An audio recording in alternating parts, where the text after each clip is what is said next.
ถ้ากุมารนี้ทรงบำเพ็ญขันติบารมีนะคือความอดกลั้นสูงสุดนะญาติโยมหลายเปิ้นในความย่อๆที่เล่าไว้ก็คือพระจันทกุมารนี่นะพระจันทกุมารนี่เป็นพระจันทกุมารเป็นพระโพธิสัตว์เสวยพระชาติ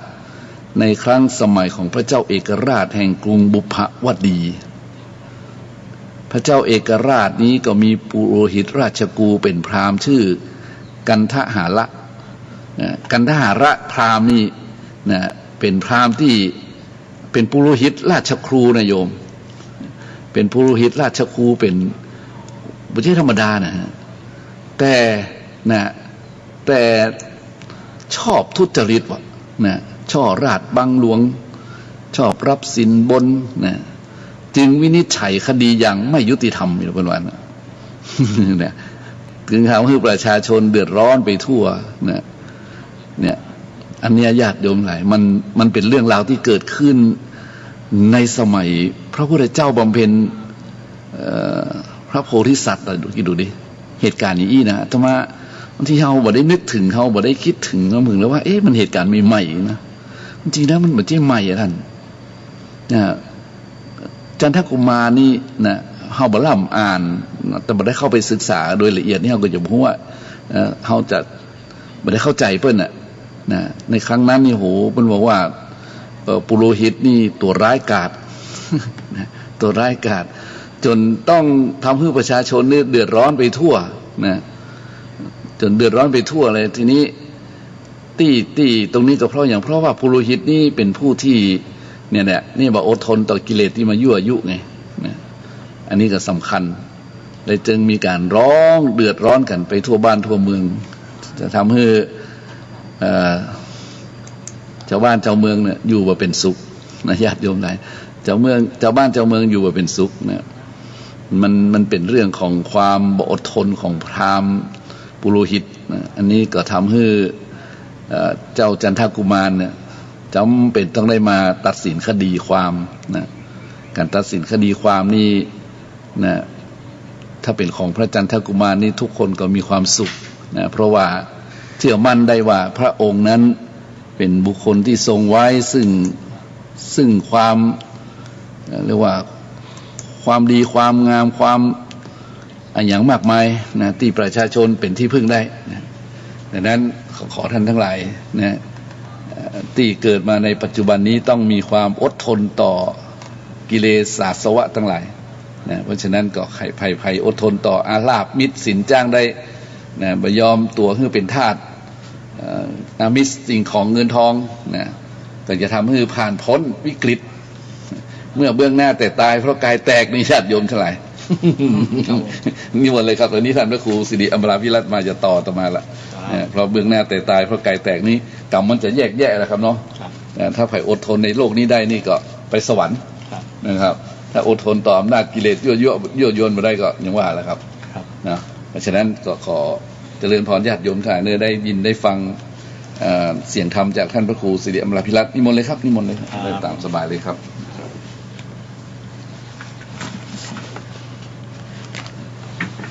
ขอนอบน้อมแด่พระรัตนตรัยคือพระพุทธพระธรรมพระสงฆ์คุณพระพุทธที่สูงล้ำคุณพระธรรมที่สูงส่งคุณพระสงฆ์ที่สูงเลิศอันก่อเกิดเป็นพระรัตนตรัยขอถวายความเคารพนอบนบพระเถรานุเถระครูบาอาจารย์ทุกรูปทุกตนเจริญพรศรัทธาญาติโยมนักศีลนักบุญที่รับฟังรายการธรรมะเพื่อสืบสานและเพิ่มแรงบันดาลใจจากวัดชัยสถานทุกท่านทุกคนวันนี้เป็นวันพุธที่10 มิถุนายน 2563 ซึ่งตรงกับแรม5 ค่ำเดือน9เหนือเดือน7ทางใต้นะซึ่งก็แถมบกี่วันก็จะเข้าพรรษาแล้วนะญาติโยมเวลาก็โวยนี่เดือนหน้าต้นเดือนเนาะวันที่5ก็เข้าพรรษาแล้วนะที่6นะถ้าเป็นเข้าพรรษาของตัวเจ้าที่6นะวันที่5นี่เป็นวันอาสาฬหบูชาเป็นวันเข้าพรรษาของชาวบ้านแอม20 กว่าวันเนี่ยนะแ แห่ม25 วันจะเข้าพรรษาแล้วศรัทธาญาติโยมก็โวยศรัทธาญาติโยมก็ตั้งจิตตั้งใจเนวันปีนี้แกได้เข้าพรรษาแล้วนะได้ไปประพฤติวัดปฏิบัติธรรมไปสวดมนต์ไปเจริญภาวนากันที่วัดไปฟังเทศน์ฟังธรรมกันที่วัดในช่วงเข้าพรรษาในปีนี้ก็ค้างแห่งบ่กี่วัน20 กว่าวันก็จะเข้าพรรษากันแล้วเวลาก็โวยนะญาติโยมโวยอย่างจะมาจัดรายการ7 วันมาเตือนนี่ก็ปั๊บบางเตือนลืมวันลืมไปก็มีนะวันนี้ก็เกือบลืมไปเช่นเดียวกันแต่ก็นึกได้ก็เลยมา แต่ก็บ่ลืมญาติโยมบางครั้งมันจะลืมไง ว่ามันการงานของคนเฮามันหลายอย่างหลายอันเนาะอันนั้นอันนี้มันก็ลืมงานบางอย่างแต่ก็นึกได้เพราะว่าเราเคยทำเคยนั่นนะก็โดยอาศัย ความรับผิดชอบสิ่งที่เราได้ทำปฏิบัติหน้าที่นั้นนะโดยบ่ละบ่ขวางกับหน้าที่ที่จะต้องนำสิ่งที่ดีมีประโยชน์นะคือธรรมะมงคลเอาธรรมะของดีมาฝากญาติโยมบ่มีวัตถุมงคลบ่มี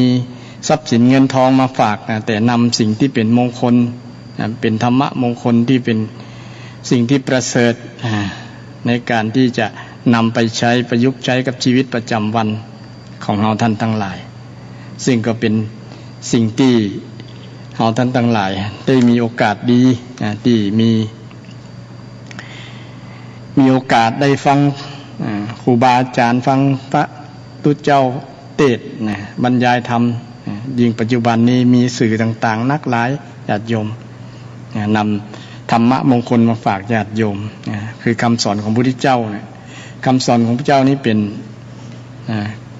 แนวเป็นข้อปฏิบัติของการดำเนินชีวิตซึ่งใครที่ นับถือพุทธศาสนาเป็นศาสนาประจำใจก็ต้องนำคำสอนของพระพุทธเจ้านั้นไปใจกับชีวิตถึงจะเกิดประโยชน์ถึงจะบ่มีโทษเพราะว่า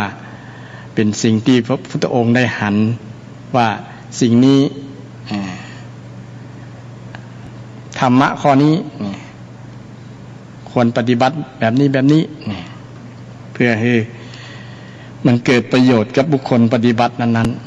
ๆซึ่งพระองค์ก็บ่ได้หวังอย่างก็หวังให้เพียงแต่เอ็นดูสงสารกรุณาธิคุณพระมหากรุณาธิคุณทรงเอ็นดูว่าคนที่กำลังมีปัญหามีความทุกข์นั่นน่ะจะพ้นทุกข์ได้จะได้พระองค์ก็จี้ตางบอกเพราะว่าทุกคนเฮาเกิดมาเนี่ยมีเกิดมาเจอปัญหากันทั้งนั้นปัญหาในปัจจุบันและกับปัญหาที่จะมีข้างหน้าเนี่ยถ้าเฮาบ่ได้มีภูมิคุ้มกันมีธรรมะเป็นที่เปิ้งเนาะธรรมะเป็นที่เปิ้งแล้วมันก็จะวาเวตาเตบ่ฮู้จะไปเปิ้งอีหยังบางครั้งเนี่ยเอาเปิ้งปัจจัยภายนอกเปิ้ง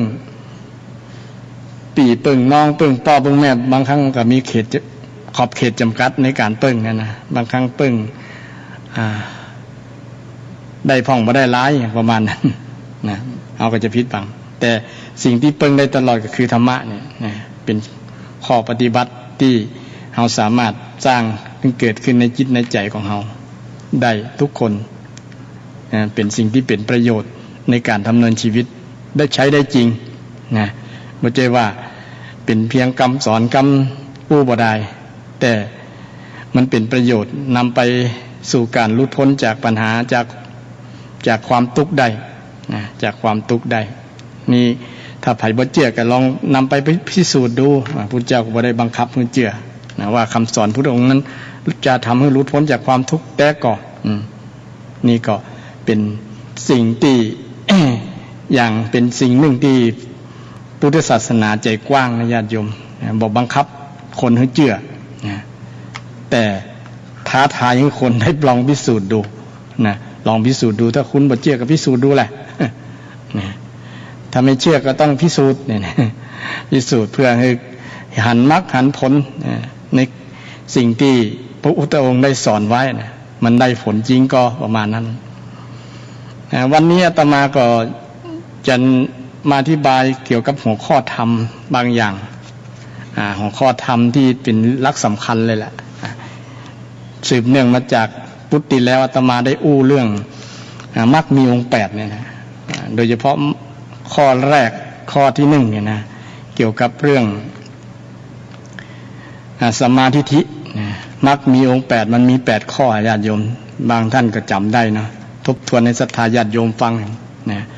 มรรคข้อที่1ก็สัมมาทิฏฐิความเห็นชอบที่อาตมาได้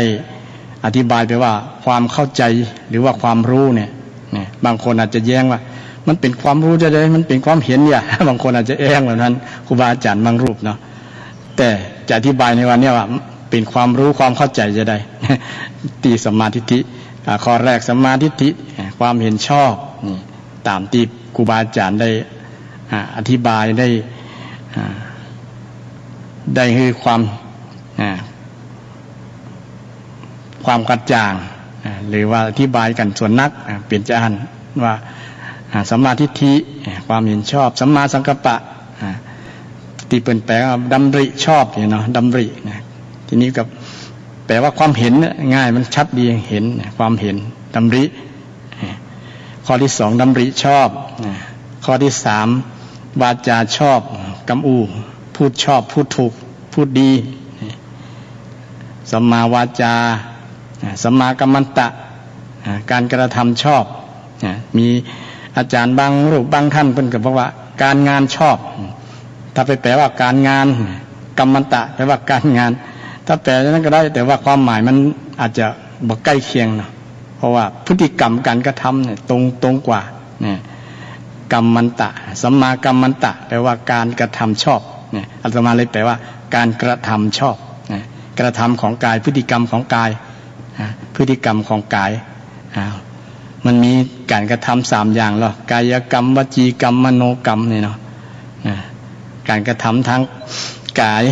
เช่นการฆ่าการลักการประพฤติผิดในกามเนี่ยเป็นการกระทำของกายด้านกายแต่กรรมอู้เป็นการกระทำของวาจาแต่ความคิดเป็นการกระทำของจิตของใจกายกรรมวจีกรรมมโนกรรมเนี่ยนะญาติโยมคงคุ้นหูแต่ข้อที่4นี่ที่ว่าสัมมากัมมันตะเนี่ยอาตมาแปลว่าการกระทำชอบให้ความหมายว่าการกระทำชอบถ้าแปลว่าการงานมันไปเกี่ยวโยงกับเรื่องอาชีพชอบข้อต่อมาที่ว่าสัมมาอาชีวะเนี่ยอาชีพชอบทุกคนมีอาชีพอาจจะเป็นอาชีพที่ถูกหรือบ่ถูกก็แล้วแต่ก็ฟังไปนะถ้าบ่ถูกนี่ก็เป็นทุกข์ก็เป็นปัญหาละนะถ้าถูกเป็นสัมมาอาชีพเนี่ยมันจะบ่มีปัญหาบ่มีทุกข์ต่อมาก็อธิบายแบบลักษณะที่จะให้มันเข้าใจง่ายประมาณนั้นนี่จะมาอธิบายเพิ่มเติมเนี่ยโดยเฉพาะเรื่องสัมมาทิฏฐิแต่ทวนว่าสัมมามรรคมีองค์8มีอย่างพ้องญาติโยมบางผู้บางท่านส่วนนักจะบ่เข้าจำกันเนาะมีมือ8มันนักเนาะ1สัมมาทิฏฐิแล้วเห็นชอบมีความเห็นชอบ2สัมมาสังกัปปะดำริชอบ3สัมมาวาจาพูดชอบ4สัมมากัมมันตะกระทำชอบ5สัมมาอาชีวะมีอาชีพชอบ6สัมมาวายามะเพียรชอบ7สัมมาสติตั้งใจสัมมาสมาธิสตินะสัมมาสติระลึกชอบ8สัมมาสมาธิตั้งใจชอบนี่ตั้งใจชอบมี8อย่างนี่ญาติโยมตั้งใจชอบตั้งใจถูกเริ่มตั้งแต่มรรคองค์แรกข้อแรกคือเห็นชอบนี่วันนี้จะมาอธิบายเพิ่มเติมเกี่ยวกับเรื่องความเห็นชอบนี่นะที่อาตมาได้อธิบายว่าเป็นความเข้าใจหรือว่าเป็นความรู้นี่บางผู้บางท่านอาจจะแย้งเป็นได้จึงอธิบายแปลว่ารู้ว่าเข้าใจล่ะนะ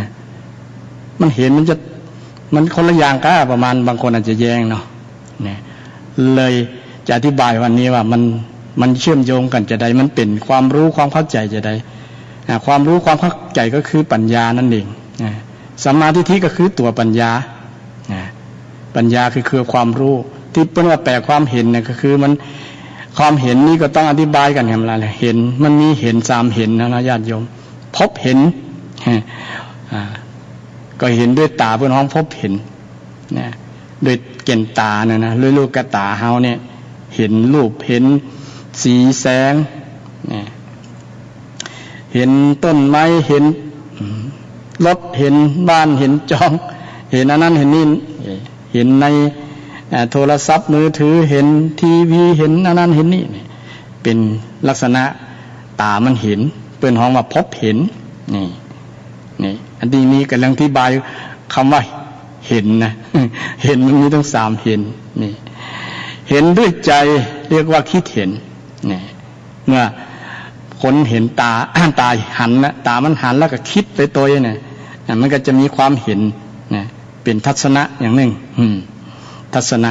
อันนี้แหละเข้าสู่เรื่องจะเข้ามาเกิดความรู้แล้วว่าสิ่งที่เขาเห็นนะมันคือหยังเนี่ยก็รู้ขึ้นว่านั่นเป็นที่ก็จะสรุปได้นะสรุปได้ว่าเป็นเห็นหยังนะลึกไปอยู่งั้นน่ะเห็นคนนั้นเห็นคนนี้นะมีนิสัยจะมีนิสัยจะนี่ลึกเข้าไปเนี่ยจนรู้นิสัยของคนนะเกิดการเห็นประเภทที่สามารถรู้ด้วยปัญญาเห็นด้วยปัญญาคือรู้เห็นนะทั้งพบเห็นคิดเห็นและรู้เห็นเนี่ยมันเป็นกระบวนทัศน์นะการเป็นกระบวนเห็นนะการเห็นมันจากการเห็นแต่เห็นภายนอกกับเห็นภายในแต่ทิฏฐิเนี่ยมันเป็นเห็นภายในเห็นด้วยจิตเห็นด้วยใจและก็เห็นด้วยปัญญาอาตมาถึงอธิบายว่ามันเป็นปัญญานะเป็นปัญญาเป็นความรู้นะคนเราถ้ามีความ เห็นจะใดก็พฤติกรรมก็ต้องไปตามความเห็นนั่นแหละนะฉะนั้นความเห็นสัมมาทิฏฐิจึงเป็นเรื่องแรกเลยนะเรื่องแรกนะความเห็นนี่จึงเป็นเรื่องแรกเป็นข้อแรกเลยในมรรคมีองค์8นะคนเราดำเนินชีวิตอยู่ทุกวันนี่ก็เพราะมาจากความเห็นนะญาติโยมมาจากความเห็นนะคนแต่ก่อนนี้ในสมัยพุทธกาลนี้ตั้งความเห็นตั้ง62นะทิฏฐิ62นะแต่จะนำมาเล่าวันนี้แค่6อาจารย์6ลัทธิที่มีความเห็นที่ส่วนนักเป็นมิจฉาทิฏฐิดังนั้นที่เอามาเล่าเนี่ยนะยกเว้นพระพุทธเจ้าเป็นสัมมาทิฏฐินะเป็นสัมมาทิฏฐินะ 2,000 กว่าปีมาแล้วจนถึงปัจจุบันนี้ก็ยังมีความเห็นแตกต่างกันเหมือนกันญาติโยมคนเฮามีต่างคิดต่างใจก็ย่อมมีความเห็นต่างกันนะภาษาพระพุทธวจนะทัศนะและการเห็นคือเห็นด้วยจิตเลยคิดเห็นนั่นแหละนะเป็นการคิดเห็นคิดเห็นมีมุมมองนั่นแหละเนาะมีมุมมองอย่างเปิ้นมีทัศนะมีความเห็นมีอย่างก็อย่างมีการมีเวทีที่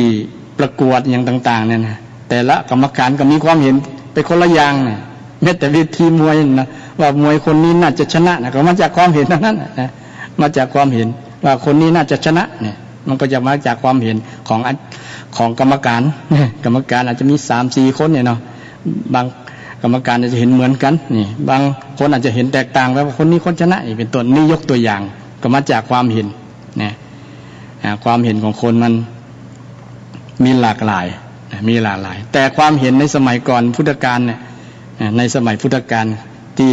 พระพุทธองค์ทรงมีพระชนอยู่ก็คือมีชีวิตอยู่นะสมัยที่ 2,000 กว่าปีมาแล้วนะมีลัทธิ6ลัทธิอย่างน้อยญาติโยมนะที่นำมาเล่าวันนี้นะมีอาจารย์สมัยนั้นมีอาจารย์ใหญ่ๆเลย6อาจารย์แรกนี้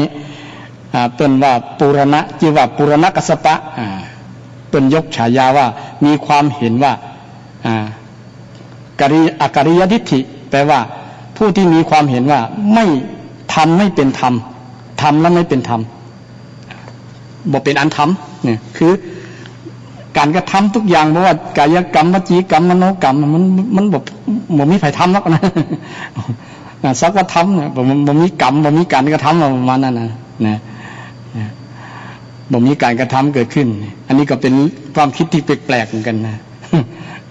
มันเป็นกิริยาอย่างประมาณนั้นกันนะสักว่าทำนะ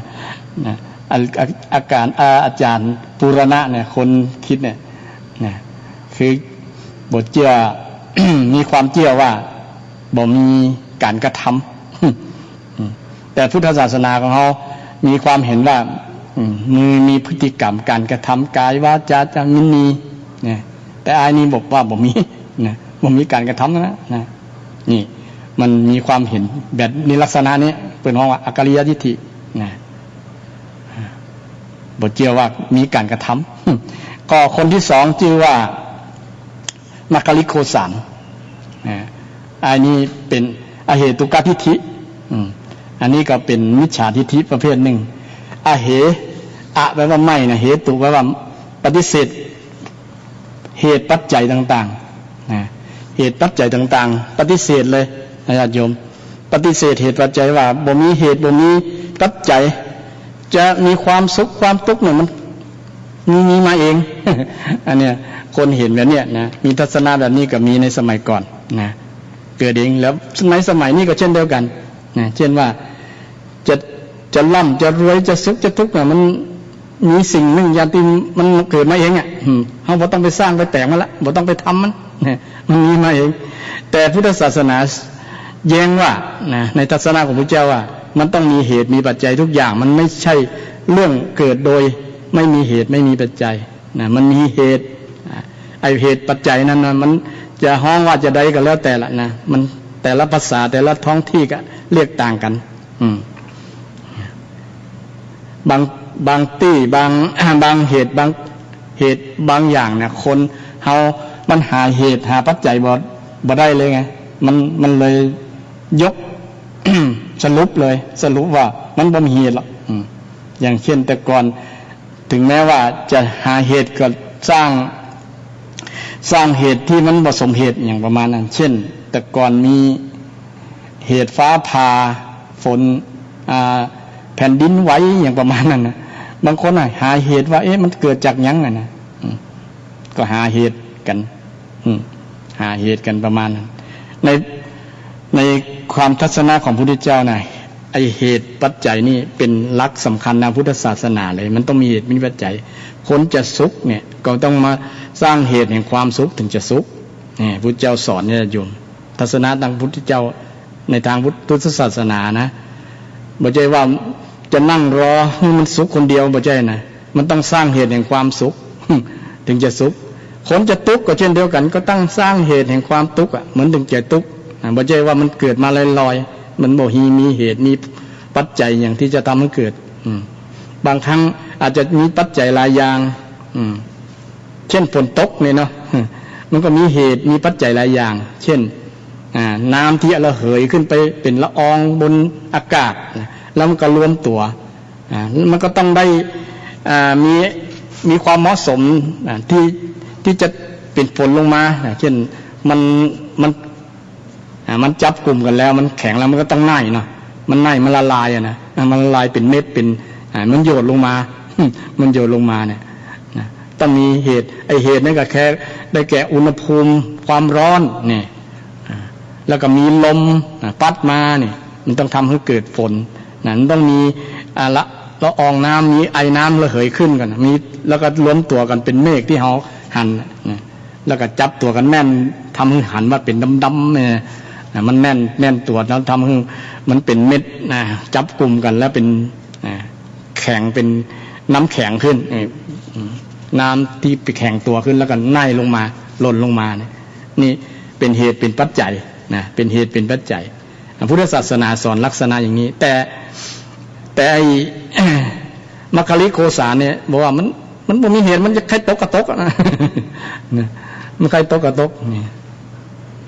มันใครตกกระตกบ่มีเหตุบ่มีปัจจัยจะตกจะสุขกับทุกคนเดียวมันสุขคนเดียวมันประมาณนั้น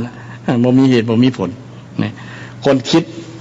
ในสมัยนั้นก็ถือว่าเป็นอาจารย์นั้นระดับหนึ่งนะแล้วสมัยนั้นนะที่ว่าคิดแบบบ่มีเหตุเนี่ยนะอเหตุกะวาทะเนี่ยนะอเหตุกะทิฏฐิเนี่ยคิดแบบบ่มีเหตุไม่มีผลนะแล้วอาจารย์ต่อมาคนที่สามนะนัตถิกะทิฏฐิคืออชิตะเกสะกัมพลอชิตะกัมพลเนี่ยนะอชิตะเกสะกัมพลเนี่ยเห็นว่าบ่มีอย่างบ่มีนะบุญก็บ่มีบาปก็บ่มีโลกหน้าก็บ่มีอันยังก็บ่มี บ่มีหมดนัตถิกะทิฏฐิเนี่ยความเห็นว่าบ่มีมันเป็นลักษณะที่มีความเห็นขาดศูนย์ไปญาติโยมเช่นคนอย่างที่เกิดมาบนโลกนะก็ศูนย์ไปเลยหมดนะตายบ่เหลือสักอย่างประมาณนั้นศูนย์หมดนี่เป็นศูนย์เป็นอุเฉททิฏฐิไปนะนะอย่างก็บ่มีบุญก็บ่มีนะผลบุญคนที่ทำดีก็บ่มีหรอกนะผลบ่เกิดอย่างหรอกนะประมาณนั้นเนี่ยคนประเภทนี้ก็มีสมัยก่อนนะเดี๋ยวสมัยนี้อาจจะมีอยู่ญาติโยมบ่เชื่อเรื่องบุญเรื่องบาปเลยนะบ่เชื่อเรื่องบุญเรื่องบาปเป็นนัตถิกะทิฏฐิเป็นมิจฉาทิฏฐิประเภทหนึ่งญาติโยมนี่เอาเรื่องความเห็นของคนแต่ก่อนมาอู้ให้ศรัทธาญาติโยมฟังว่ามันมีที่มาที่ไปว่าความเห็นแบบเนี้ยความเห็นมีทัศนะแบบเนี้ยพุทธเจ้าว่ามันเป็นมิจฉาทิฏฐิมันตรงกับสัมมาทิฏฐิที่พุทธเจ้าได้สอนเรื่องมรรคมีองค์8นั่นแหละเลยนำมาอู้ศรัทธาญาติโยมเปรียบเทียบฟังว่าคนแต่ก่อนมีความเห็นมีความเห็นทัศนะว่าลักษณะเนี้ยนะบุญบาปก็บ่มีอีหยังก็บ่มีนะเป็นนัตถิกะทิฏฐินะแล้วคนที่4ญาติโยมคนที่4นี้ก็เป็นเปิ้นฮ้องว่าปกุทธกัจจายนะนะคือปกุทธกัจจายนะนี่เป็นบุคคลที่มีความหันว่าเที่ยงนี่อันยังดินน้ำไฟลมก็อย่าเป็นอย่างนั้นนะคนเกิดมาก็เป็นคนอันยังก็เป็นอย่างนั้นมันบ่เปลี่ยนนะบ่เปลี่ยนอย่างอื่นนะเป็นอย่างนั้นเที่ยงโลกเที่ยงอย่างเพิ่งประมาณนั้นนะซึ่งมันตรงมันขัดแย้งกับความหันทางด้านพุทธศาสนาว่าทุกสิ่งทุกอย่างเป็นอนิจจังไม่เที่ยงดินน้ำลมไฟก็บ่เที่ยงไฟมันเป็นอาจจะเป็นลมเป็นน้ำเป็นฝนนะกลายเป็นอย่างอื่นได้อย่างเช่นไฮโดรเจนอย่างนี้เนาะญาติโยมมันเป็นธาตุอย่างธรรมชาติของมันประกอบด้วยองค์ประกอบเป็นเหตุปัจจัยที่ว่านะเป็นเหตุเป็นปัจจัยทำให้เกิดเปลี่ยนแปลงหลายอย่างนะเปลี่ยนแปลงหลายอย่างทีนี้มาถึงคนเฮาเนี่ยคนเฮาอาจจะไปเป็นเกิดเป็นนั่นเป็นนี่เนี่ยก็แล้วแต่เหตุแต่ปัจจัยเหตุปัจจัยก็มีการกระทำมีผลกรรมนะเป็นเหตุเป็นปัจจัยแล้วก็มีอย่างอื่นมาเป็นเหตุเป็นปัจจัยทำให้เป็นคนก็ได้นะเกิดกลายเป็นสัตว์เป็นลิชานเป็นเปตวิสัยเรื่องภพเรื่องภูมิล่ะนี่เรื่องสิ่งที่บ่เที่ยงนะบ่แน่คนเฮาที่เกิดมาเป็นคนแล้วชาติหน้าอาจจะบ่ได้เกิดเป็นคนก็ได้นะบ่ได้เกิดก็ได้เนี่ยไม่ได้เกิดเป็นคนไม่ได้เกิดเป็นในภพภูมิที่สูงขึ้นก็ได้นี่แต่ของปกุทธกัจจายนะเนี่ยมีความหันว่าเที่ยงอย่างกับเที่ยงหมดนะแล้วก็มีความหันว่าการฆ่ากันเนี่ยบ่มีไผฆ่าหรอกว่าพันนะ อันนี้ก็อันตรายความคิดแบบนั้นนะเพียงแต่เป็นลักษณะเอาสัตราไปสอดในร่างกายบ่ได้ความคิดแปลกๆมันมีการฆ่าว่านะแต่ความคิดแบบนี้เป็นเพราะว่าคน อันตรายต่อการ อยู่ร่วมกันนะเนาะจะมองว่ามันบริฆ่าแล้วเขาบริฆ่าเพียงแต่เอามีดไปสอดไว้ในร่างกายคนมาได้ ไปเสียบร่างกายคนมาได้นะความคิดแบบนี้อันตรายนะ อันตรายนี่ปกุทธกัจจายนะก็มีความเห็นแบบนี้ญาติโยมโอ้เห็นแปลกๆต่างๆนะตะกอนนะมันเป็นความเห็นที่ผิดหมดอ่ะมันบ่ถูกต้องญาติโยมนะนี่เห็นว่าเที่ยงเนี่ยในพุทธศาสนาว่าเป็นอนิจจังทุกขังอนัตตาเนี่ยมันเป็นลักษณะนี้ชีวิตและโลกทั้งหลายไม่เที่ยงทนอยู่ต่อสภาพเดิมไม่ได้ทุกขังเนี่ยทนต่อสภาพเดิมไม่ได้ทุกอย่างมันทนต่อสภาพเดิมไม่ได้แล้วนะทุกอย่างสิ่งที่มีชีวิตก็ตามบ่มีชีวิตก็ตามในโลกใบนี้ในจักรวาลนี่แหละนะมันทนต่อสภาพเดิมไม่ได้นะมันก็ต้องมีเปลี่ยนกันแต่การเปลี่ยนนั้น เฮาผ่อบ่หันบางครั้งนะมันเพราะสืบต่อนะเพราะการสืบต่อของอริยบทของการเปลี่ยนทั้งหลายเนี่ยบางครั้งมันผ่อบ่หันโดยเฉพาะอนิจจังเนี่ยนะความเปลี่ยนถ้ามันบ่ติดต่อหรือว่าถ้าเฮาอยากจะพอหันความเปลี่ยนแปลงเนี่ยเฮาต้องละสิ่งที่เฮาได้สังเกตไว้ครั้งแรกเนี่ยละไปสัก 4-5 ปีเนี่ยอย่างเฮาไปแอลสตีในสตีเนี่ยเนาะหรือว่ามีญาติที่ใดสักคนละจังหวัดเนี่ย ไปปะหน้ากันเนี่ยเอ้ายังมาแก่แต่ว่าเนี่ยประมาณนะผมก็งอกนะหนังก็เหี่ยวเนี่ยเป็นต้นเนี่ยนี่แหละเป็นอนิจจังเนี่ยเป็นอนิจจังเป็นของไม่เที่ยงนี่พุทธศาสนาพุทธเจ้าได้หันสัจธรรมเนี่ยมีความหันมีความเห็นในเรื่องทุกสิ่งเนี่ยเป็นอนิจจังเป็นความเห็นที่ถูกต้องนะญาติโยมบ่มีไผค้านเลยแหละในโลกเนี่ยบ่มีไผคัดค้านเลยความเห็นแบบนี้นะญาติโยมเป็นสัมมาทิฏฐิความเห็นที่ถูกต้องไผลองมาค้านแล้วมันบอกจริงไงญาติโยมแต่คนที่ความคิดเห็นอย่างอื่นน่ะอาจจะบอกกล้าหรืออายบอกกล้าพิสูจน์นะเพราะว่ามันเป็นจริงแบบนั้นน่ะจริงโดยเป็นอริยสัจเลยทีเดียวแหละนะอันนี้จังทุกขังอนัตตาเนี่ยอริยสัจเลยนะมันเป็นจริงเนี่ยแต่มีบุคคลมีความหันแย้งในตรงกันข้ามกับพุทธศาสนาของเราเนี่ยแล้วมีคนเนี่ย2 คนตะกี้ผ่านไป4 คนแล้วเนาะ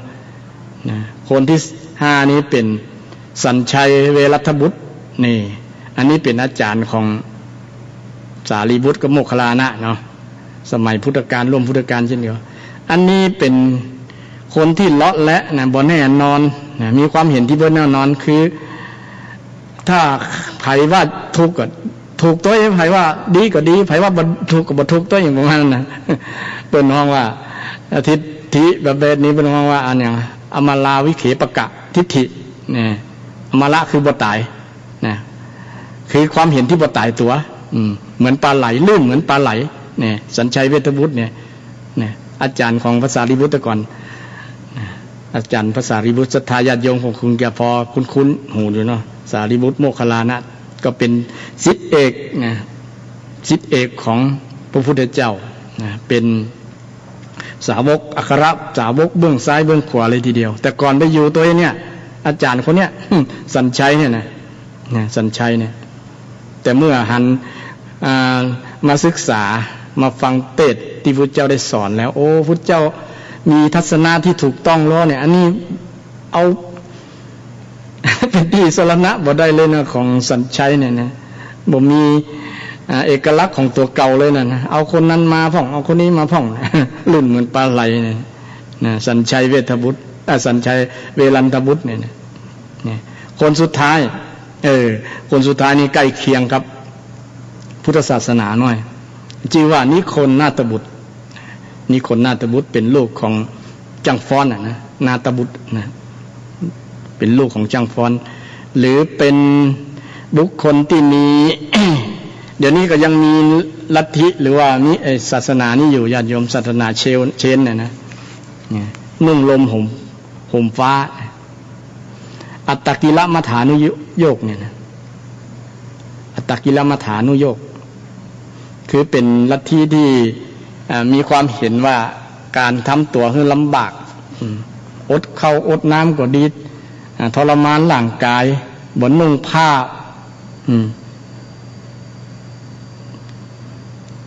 ทรมานว่าการกระทำแบบนี้มันจะหลุดพ้นจากความทุกข์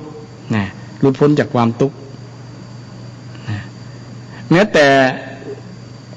ถือว่าเข่งทีเดียวเลยแหละแม้แต่การที่จะไปกินน้ำเนี่ยต้องเอาผ้ากองก่อนนะนี่ในศีลข้อหนึ่งในข้อปฏิบัติข้อหนึ่งของตุเจ้าก็มีอยู่นะน้ำที่ภิกษุจะไปดื่มเนี่ยต้องเอาผ้ากรองน้ำก่อนนะผ้ากรองน้ำก่อนเลยเป็นวินัยข้อหนึ่งญาติโยมนี่ก็เปรียบเทียบใกล้เคียงกับลัทธินี้นะเพราะว่าคือกลัวมันจะเป็นบาปทุกอย่างเลยมันเป็นการคล้ายๆว่าเข่งเกินไปอ่ะนะมันเกินกว่าอินทรีย์หรือว่าสายตาจะหันสายตาจะหันคือบางครั้งเนี่ย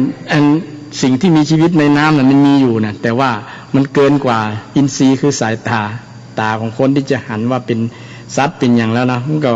คงอนุโลมกันคือบ่มีเจตนาจะไปฆ่าไปกินอย่างประมาณนั้นแต่อันนี้เคร่งมากนะแต่ก็ยังมีในวินัยอยู่นะที่ว่าเวลาไปตรงไปนาไปอย่างผ่านไปเนี่ยต้องกรองน้ำเพื่อสุขภาพทั้งด้านร่างกายนั่นแหละของลัทธิหรือว่าศาสนาเนี่ยเพื่อนน้องว่ามหาวีระเนาะมหาวีระ ศาสนาเชนมีความเห็นว่าการทำตัวลำบากเนี่ย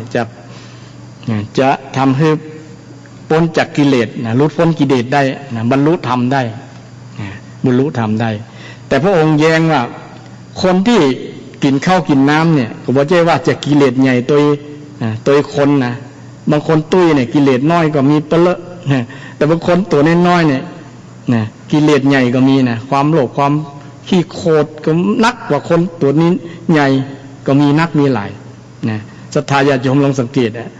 ถ้าจะเอา ความสมบูรณ์ทางร่างกายมาวัดกันว่าใครมีกิเลสนักกิเลสน้อยเนี่ยนะ นะมันวัดบ่ได้พระเจ้าแย้งตอนนี้นะมันอยู่ที่ใจนะอยู่ที่ใจกิเลสเนี่ยมันไม่ใช่อยู่ที่กาย มันอยู่ที่กายแต่ส่วนหนึ่งที่มาทำให้อย่างก็กายมันตุ้ยส่วนหนึ่งอาจจะมีส่วนพ่องที่ว่ากินเกินไปนะเพราะความอยากมันทำให้ตุ้ยนั่นเองนะตุ้ยเกินอันนี้ก็มีส่วนอยู่ที่ว่ามาจากกิเลสทำให้ตุ้ยนะแต่ส่วนนักมันบ่ใช่นะฉะนั้นความหันลักษณะทั้ง6อย่างประการนี้ญาติโยมมันเป็นความหันของคนในสมัยพุทธกาลนะพุทธกาลในสมัยที่พุทธเจ้ายังทรงพระชนอยู่เป็นความหันห้องว่าทิฏฐิหรือว่าทัศนะนะทิฏฐิในความเห็นต่างกันทีนี้ในวิถีชีวิตของคนเฮาญาติโยมลองพิจารณาดูว่าเขามีความหันจะได้พ้องใน6ลัทธิ6อาจารย์นั้นมีความเห็นเหมือนกับอาจารย์ทั้ง3คนนั่นก็ลัทธิทั้ง3ท่านนั่นก็ทั้ง6ท่านนั่นก็นะแต่ลัทธิที่7ศาสนาพุทธเจ้าเป็นความหันที่7นะที่เป็นความเห็นว่ามัชฌิมาปฏิปทานะทางสายกลางคือมรรคมีองค์8นี่แหละเป็นความหันมีสัมมาทิฏฐินะเป็นข้อแรกญาติโยมเป็นข้อปฏิบัติคนเฮาถ้ามีความเห็นถูกต้องมีความเห็นมีความเข้าใจนะความเข้าใจสิ่งที่เกิดขึ้นนะสิ่งที่เกิดขึ้นความเข้าใจความเห็นเกี่ยวกับสิ่งที่เรียกว่าชีวิตก็ดีเกี่ยวกับความทุกข์ก็ดีปัญหาก็ดีเกี่ยวกับสิ่งของต่างๆก็ดีเนี่ยมีทัศนะจะได้มีความเห็นถูกก่อมีความเห็นถูกก่อนี่มีความเห็นถูกก่ออย่างปัจจุบันนี้คนเราก็มีความเห็นเช่นเห็นเรื่องอย่างเรื่องยกโควิดเนี่ยนะญาติโยมเรื่องโควิดเรื่องโรคเนี่ยนะบางคนก็มี ทัศนะว่าโรคนี้เป็นปัญหาโลเนี่ยเป็นปัญหาเป็นความทุกข์เนี่ยประมาณนั้นเนาะเป็นความทุกข์ที่เป็นอุปสรรคปัญหาเป็นมารตัวขวางกั้นของเราจะไปยะการยังก็บ่ได้นี่ก็เป็นความเห็นของคนนะจะถูกบ่ถูกบ่ฮู้นะเป็นความเห็นบางคนก็ดีเหรอนะมีโลกนี้เกิดขึ้นเราจะระมัดระวังบ่ประมาทนี่ก็เป็นความเห็นเช่นเดียวกันนะเราจะได้ระมัดระวังใส่หน้ากากเงี้ยใจชีวิตแบบระมัดระวังจะบ่ได้เกิดโรคนี่ยังขอบคุณโควิดแห่งครั้งแห่งกรรมก็มีบางคนว่าเกิดมาแล้ว มันทำให้เราได้ระมัดระวังมีสติในการดำเนินชีวิตนี่ก็เป็นเรื่องที่ทำให้ เป็นแสดงออกถึงความเห็นของแตกต่างกันไปเนี่ยความเห็นเนี่ยความเห็นก็นำไปสู่การปฏิบัติไงญาติโยมนะปฏิบัติเห็นยิ่งมีบุคคลหลายๆคนที่มีความเห็นแตกต่างกันไปญาติโยมเช่นบุคคลว่าเกี่ยวกับเรื่องความสุขความทุกข์เนาะญาติโยมยกตัวอย่างเกี่ยวกับเรื่องความสุขความทุกข์บางคนว่าถ้าเรามีอันนั้นมีอันนี้เช่นคนที่ตาบอดถ้าเ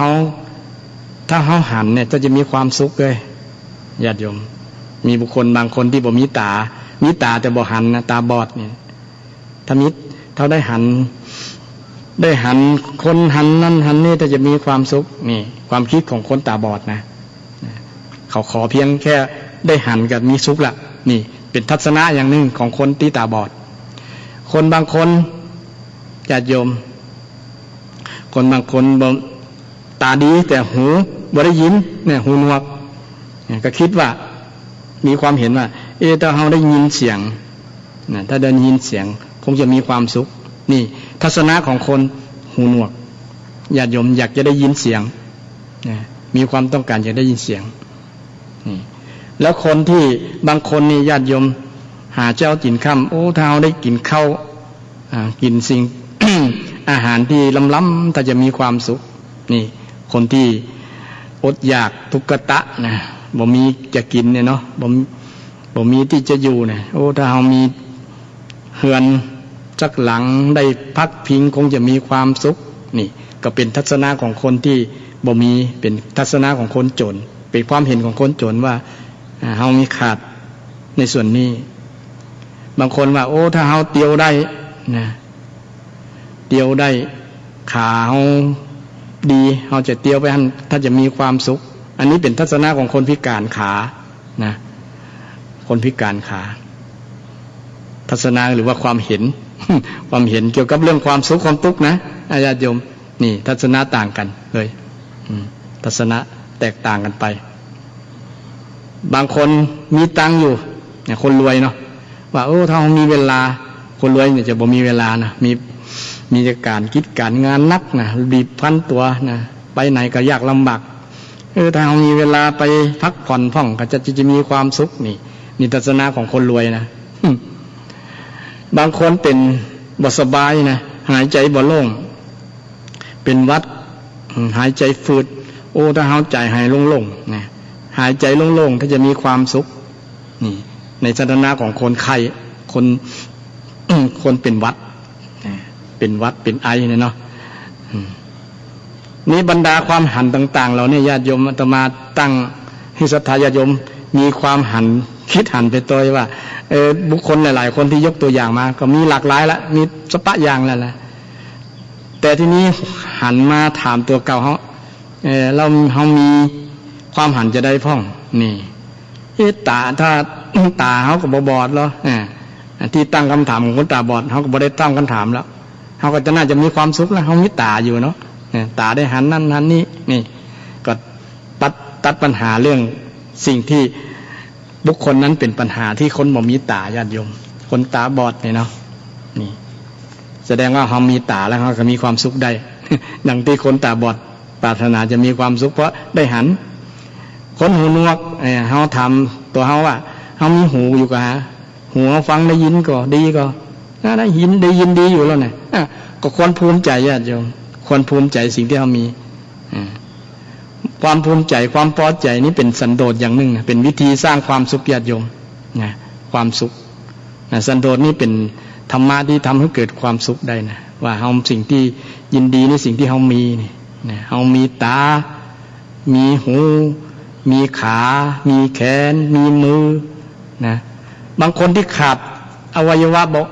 ขาดไปเนี่ยเขาจะเรียกร้องหานะแต่เขาก็ยังมีความสุขได้อยู่แต่คนที่มีครบหมดญาติโยมมือก็มีตาก็มีขาก็มีหูก็มีครบหมดเลยนะแล้วก็มีลมหายใจอยู่หายใจยังสะดวกอยู่นอนหลับนะกินล้ำอยู่เนี่ยบางคนยังจมอยู่นะมีทัศนะด้วยว่ามันเป็นทุกข์มีความเห็นว่าตัวเก่ามันเป็นทุกข์อยู่นะอยากจะอันนั้นอยากจะอันนี้สปะอยากนะทั้งที่ยังมีความสุขได้อยู่นะนี่ก็เป็นทัศนะอย่างหนึ่งญาติโยมเป็นความเห็นอย่างหนึ่งเปลี่ยนความเห็นจากสิ่งที่ว่าเขาขาดแล้วมาหันว่าเขามีอยู่นะสิ่งที่บุคคลเขาขาดนะบุคคลอื่นขาดเขาก็สร้างความสุขให้กับตัวเขาได้นะบางคนว่าลูกหลานก็บ่อยู่ตัวยังบ่อยู่ตัวบางคนก็เขาก็ไปพิจารณาว่าคนที่ อื่นๆเพิ่นก็อยู่ได้อยู่นะอยู่ได้นะอยู่ได้นะเกิดมาคนเดียวก็อยู่คนเดียวตายคนเดียวญาติโยมคิดแบบนี้ง่ายดีนะบ่ต้องไปหวังกับลูกกับหลานบางคนเนี่ยโอ้นะกองหาลูกหาหลานนะจะบ่มีความสุขเนี่ยอยู่กับตัวเจ้าเนี่ยญาติโยมนะอยู่กับธรรมะเนี่ยญาติโยมนึกถึงบุญศีลบุญกินบุญทานนักๆหลายๆนะพุทโธเนี่ยพุทธานุสติธัมมานุสติสังฆานุสติเนี่ยนึกถึงเหล่านี้แหละนะเปลี่ยนมุมมองเปลี่ยนความคิดเนี่ยนะญาติโยมเป็นสัมมาทิฏฐิได้ญาติโยมเป็นทัศนะ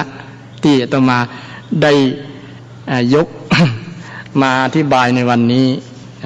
สืบเนื่องมาจากปุตติแล้วเรื่องมรรคมีองค์8ญาติโยมมรรคมีองค์8เนี่ยมันมีสัมมาทิฏฐิเป็นข้อแรกสัมมาทิฏฐิเนี่ยเป็นสิ่งที่สำคัญนำไปสู่การประพฤติปฏิบัติทุกอย่างนะจึงเริ่มเป็นข้อแรกนะเริ่มเป็นข้อแรกทีเดียวเลยจะขาดเสียบ่ได้นะคนเฮาที่ดำเนินชีวิตไปเนี่ยก็มาจากความหันของไผ่ของมันทั้งนั้นแหละทีนี้เรามาเปรียบเทียบว่าเป็นสัมมาทิฏฐิอย่างที่พระเจ้าได้สอนก็พระพุทธเจ้าได้สอนคือหันตามความเป็นจริงหันตามถูกต้องเนี่ยในหลักธรรมเพิ่นอธิบายว่าหันตามอริยสัจสี่นะอริยสัจสี่ศรัทธาญาติโยมจำได้ก็มีอย่างพ้องก็มีสี่นั่นแหละนะทุกข์สมุทัยนิโรธมรรคนี่หันทุกข์หรือยังนะหันปัญหาหรือยังภาษาชาวบ้านภาษาโลกเนาะหันปัญหาหรือยังนะบางคนบ่หันหรออย่างแพทย์บ่หันเชื้อโรคบ่หันวินิจฉัยโรคบ่ถูกเนี่ยนะบ่หันว่าคนนี้เป็นโรคอย่างนี้รักษาบ่ได้ญาติโยมถ้าขืนรักษาให้ยาไปพิษก็อาจถึงเสียชีวิตได้นะ อันนี้เป็นลักษณะที่การวินิจฉัยเนี่ยการจะหันว่าอันนี้เป็นปัญหานะเนี่ยคือปัญหาถ้าเห็นทุกข์แล้วเนี่ยส่วนคนแต่ก่อนอย่างศรัทธาญาติโยมส่วนนักส่วนหลายที่ฟังรายการอยู่เนี่ยส่วนนักจะหันทุกข์กันแล้วนะ ผ่านมาแล้วหันทุกข์กันนะหันทุกข์นะทุกข์เป็นจะได้สภาวะที่บีบคั้นสภาวะที่ทนได้ยากทนบ่ได้นะทนสภาพเดิมบ่ได้นี่แหละเป็นสภาพทุกข์นะเห็นต้นตอเห็นเหตุนะแล้วก็เห็นเหตุของความทุกข์นะเห็นสาเหตุของมันเห็นเหตุเห็นปัจจัยของมันว่าทุกข์มันปัญหานี้ที่มันเกิดมาเพราะอันนี้โลนี่นะอย่างคนเป็นโรคตับแข็งเนี่ยนะหมอก็วินิจฉัยว่าคนนี้เป็นโรคตับแข็งนี่คือเห็นปัญหาละคือเห็นทุกข์ละนะปัญหาเห็นโรคละนะเห็นโรคตับแข็งทีนี้โรคตับแข็งมันเกิดจากหยังคนนี้กินเหล้านักโลนี่ไอ้เหล้านี่เป็นสาเหตุเป็นสมุทัยในภาษาพราหมณ์เนาะสมุทัยทำให้เกิดทุกข์นี่ทำให้เกิดทุกข์สมุทัยเนี่ยกินเหล้าถามว่ามันกินยังเพราะมันอยากก็คือตัณหาละเป็นสมุทัยตัณหาทำให้เกิดความทุกข์นี่การเห็นทัศนะเห็นไม่ได้เห็นทุกข์เห็นสมุทัยเห็นนิโรธเห็นว่าเวลาปัญหามันหมดมันเสี่ยงสภาพที่บ่มีปัญหาที่เกิดขึ้นกับชีวิตของเรานี่มันสบายโลเนี่ยถึงวันนี้เฮามีปัญหานักหลายที่เกิดขึ้นกับเฮาเนี่ยเฮาบางครั้งแก้ปัญหานี้กับยังปัญหานี้นะบางครั้งหลายๆปัญหาทีเดียวเกิดขึ้นพร้อมๆกันนะอยากต้องแก้ทีนี้เมื่อเฮา ได้รู้สภาวะว่าการบ่มีปัญหานี่มันเป็นสภาวะที่นะที่ทำให้ปลอดโปร่งโล่งเบาสบายเย็นสบายเย็นสบายภาษาพระพุทธองค์ว่านิพพานเนี่ยนะนิพพานวันนิโรธอันเดียวกันเป็นชื่อห้องแทนกันญาติโยมในอริยสัจสี่มีนิโรธหรือว่านิพพานตัวนะนิโรธนิพพานอันเดียวกันญาติโยมฉะนั้นเราต้องมีทัศนะเกี่ยวกับเรื่องข้อธรรมด้วยบางครั้งคนไป มีทัศนะมีความเห็นเกี่ยวกับเรื่องธรรมะผิดไปก่อนเสียประโยชน์จากการที่เขามีความหันผิดได้นะมันก็เดินผิดเมื่อหันผิดแล้วเหมือนกับหมอจ่ายยาไปผิดขนาดไปผิดบ่ถูกโรคนะจ่ายยาบ่ถูกโรคจ่ายยาบ่ถูกโรคมันก็ทำให้เกิดผลข้างเคียงบางทีเสี่ยงต่ออันตรายต่อชีวิตได้ด้วยฉะนั้นสภาวะที่ หมดปัญหาหมดทุกข์บ่มีทุกข์เนี่ยบ่มีทุกข์กับบ่มีตัณหาบ่มีความอยากทีนี้บางคนเนี่ยตีความหมายความอยากทำแล้วนะ อยากมันมีอยาก2อยากที่เคยอุปสาญาติโยมถ้าอยากดีอยากในกุศลเนี่ยกุศลศรัทธากุศลฉันทะเนี่ยกุศลฉันทะคือยินอยากในกุศลบ่ถือว่าเป็นกิเลสนะมันก็เป็นความอยากเช่นเดียวกันชื่อว่าอยากเหมือนกันนะแต่อยากในทางดีนี่มันบ่มีปัญหาบ่ทำให้เกิดทุกข์มีแต่ทำให้เกิดความเจริญเกิดความสุข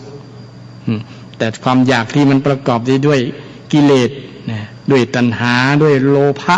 ด้วยโทสะโมหะมูเนี่ยมันเป็นความอยากที่ทำให้เกิดปัญหาถึงวันเนี่ยเฮา บางครั้งอาจจะมีทัศนะเกี่ยวกับเรื่องนี้พิษเช่นเดียวกันเกี่ยวกับเรื่องความอยากนี่เนาะบางคนว่าบ่อยากละมันเป็นทุกข์ก็ถูกส่วนหนึ่งแต่ว่าต้องอู้เสี่ยงอู้งดนะต้องมีความอยาก ตั้งดีตัวนะถ้าบ่อยากความดีมันก็เพราะว่าชีวิตก็คล้ายๆว่ายับยั้งยุดสต็อปยุดบ่เดินหน้าเลยนะถ้าบ่มีความอยากในทางดีๆโยมนะมันก็ว่าบ่เอาอย่างสักอย่างนะบ่เอาอย่างสักอย่างบ่ทำเป็นคนขี้ค้านเลยเนี่ยนะบ่ทำการทำงานนะมันก็บ่ประกอบสัมมาอาชีพบ่เป็นสัมมาอาชีวะเห็นไหมนะเพราะว่าในมรรคมีองค์8มีสัมมาอาชีวะโดยเราญาติโยมสัมมาอาชีวะสัมมากัมมันตะพวกนี้เป็นการกระทำทั้งนั้นนะเราต้องดำเนินชีวิตด้วยอาชีพนะต้องมีชีวิตด้วยอาชีพต้องมีความอยากทำหน้าที่อยากทำหน้าที่ตัวเองนะฉะนั้นการที่มีความอยากทำหน้าที่ที่ถูกต้องจะนำไปสู่การสิ้นสุดปัญหาสิ้นสุดของความทุกข์นะฉะนั้นถ้าคนเห็นอริยสัจสี่นะชื่อว่าเห็นแบบถูกต้องนะมาถูกทางแล้วเห็นด้วยใจนะไม่ใช่เห็นหรือว่าเห็นด้วยปัญญานะไม่ใช่เห็นด้วยตาแต่ตาก็เป็นอายตนะหนึ่งนี่เป็นช่องทางหนึ่งที่ทำให้เกิดความคิดความอ่านความรู้ได้การเจริญปัญญาตัวอันนี้เรื่องความเห็นสมาธิทิเห็นที่ในความหมายได้เห็นอริยสัจสี่แล้วก็เห็นวิธีที่ปฏิบัติเห็นทางเห็นทางที่จะปฏิบัติให้เพื่อให้พ้นจากความทุกข์เนี่ยก็คือเห็นมรรคมีองค์8ในระยะโยมข้อที่4มรรคมีองค์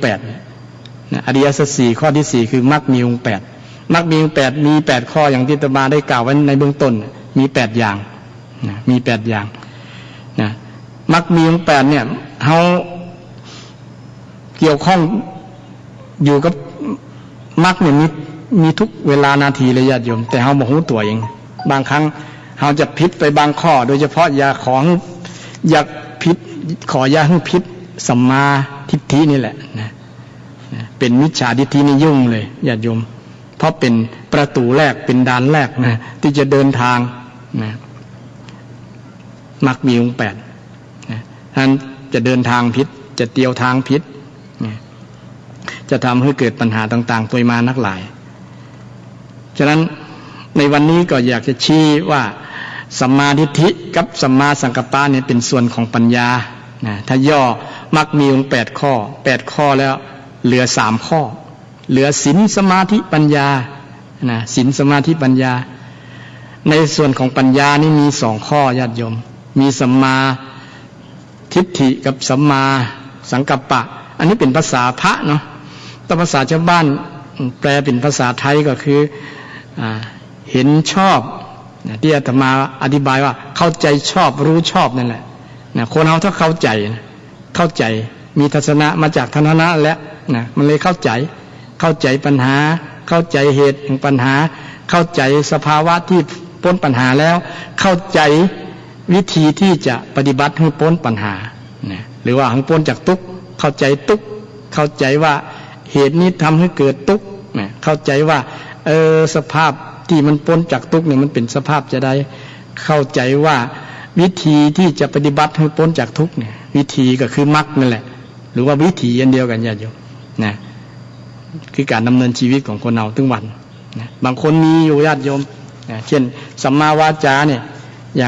ญาติโยมประกอบสัมมาชีพไปตัวน่ะใจสัมมาอาชีวะไปตัวแล้วก็สัมมาวาจาไปตัวอย่างแม่ค้าเนี่ยเนาะต้องดำเนินตามมรรคมีองค์8นะญาติโยมโดยเฉพาะสัมมาวาจากับสัมมาอาชีวะเนี่ยอันเดียวกันมีอยู่ในจิตในใจญาติโยมบางคนเนี่ยมีสัมมาวาจาพูดเพราะนะพูดเพราะนี่ก็เป็นสัมมาวาจานะญาติโยม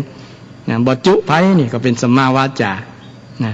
บ่อู้คนแตกกันนี่ก็เป็นสัมมาวาจานะกำอู้ลักษณะนี่แหละก็เฮาก็ใจกันอยู่ทุกวันนะญาติโยมแต่เฮาบ่ฮู้บ่ได้นะกำอู้กำจานี่เป็นสัมมาถ้าคนไปอู้อย่างอื่นนะเป็นมิจฉาวาจาเลยนะ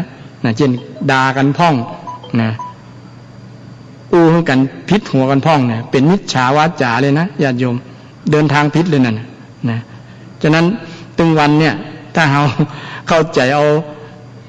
มรรคมีองค์8ไปใจเนี่ยคือระลึกนึกโดยเอาสติสัมมาสติเนี่ยนึกเอามรรคมีองค์8นั่นแหละเนี่ยไปใจเนี่ยมันจะเกิดแล้วก็ตั้งใจปฏิบัตินี่ตั้งใจเป็นสัมมาสมาธิเนี่ยคือทั้ง8ข้อเนี่ยบางครั้งมันอยู่ตัวกันหมดเลยนะเป็นกลุ่มก้อนเดียวกันญาติโยมตั้งแต่สัมมาทิฏฐิสัมมาสังกัปปะสัมมาวาจาสัมมากัมมันตะสัมมาวายามะสัมมาอาชีวะสัมมาวายามะสติสมาธิเนี่ยทั้ง8ข้อเนี่ยญาติโยมทั้ง8ข้อเนี่ยเฮาก็มีนะเฮาก็มีญาติโยมลงตรวจสำรวจตรวจตาข้อไหนบ่มีบกพร่องก็คือแก้โดยเฉพาะวันนี้อู้เรื่องสัมมาทิฏฐินี่เป็นสิ่งแรกที่เราจะต้องตรวจตาก่อนละนะว่ามีก็นะแล้วทีนี้สัมมาทิฏฐิมันจะเกิดขึ้นได้จะใดนี่มันต้องมีสิ่งที่จะทำให้เกิดเป็นปัจจัยให้เกิดนะไม่ใช่เกิดลอยๆนะโจโละเลยจะเกิดขึ้นกับใจทำบ่ได้นะมันต้องอาศัยนะอาศัยอย่างน้อยเหตุ2เหตุ1นะฟังคนอื่นนะภาษาชาวบ้านฟังคนอื่นในที่นี้หมายถึงบัณฑิตเนี่ยฟังพระพุทธเจ้าโดยเฉพาะเฮานี่เป็นสาวกเป็นพุทธบุตรนะเป็นบุตรของพระพุทธเจ้าเนาะเป็นลูกของพระเจ้านะต้องฟังพระองค์นะทีนี้พระองค์ปรินิพพานแล้วก็ต้องฟังธรรมะนะธรรมะที่พระเจ้าได้สอนไว้ใครจะมาอู้ธรรมะให้ฟังก็ครูบาอาจารย์บัณฑิตทั้งหลายที่นำมาธรรมะมาฟังมาฝากมาบอกนี่แหละเป็นการฟังผู้อื่นภาษาพระเพื่อน้องว่าปรโตโคสะนะฟังคนอื่นนะฟังคนอื่นโดยเฉพาะฟังบัณฑิตบัณฑิตคือไผก็คือคนที่ทำดีพูดดีคิดดีเนี่ยนะบางคนเป็นปราชญ์ในบ้านเนี่ยโอ้เป็นมีเหตุมีผลนะเป็นบุคคลที่น่าเชื่อถือฟังแล้วมันเกิดประโยชน์นะเป็นอู้ด้วยสัมมาวาจานี่แหละน่าเชื่อถือฟังได้ฟังแล้วก็จะทำให้เกิดความรู้ความเข้าใจญาติโยม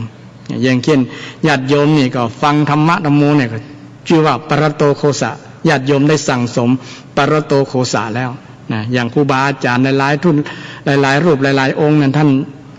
ได้ศึกษาได้ค้นคว้าได้เข้าใจนะเป็นสัมมาทิฏฐิแล้วญาติโยมก็นำธรรมะคำสอนของพระเจ้านั้นมาบอกมากล่าวให้ญาติโยมได้เข้าใจนะที่จะทำให้เกิดเป็นสัมมาทิฏฐินะโยมเข้าใจนะเพราะว่าอานิสงส์การฟังเนี่ยมันมีข้อหนึ่งว่า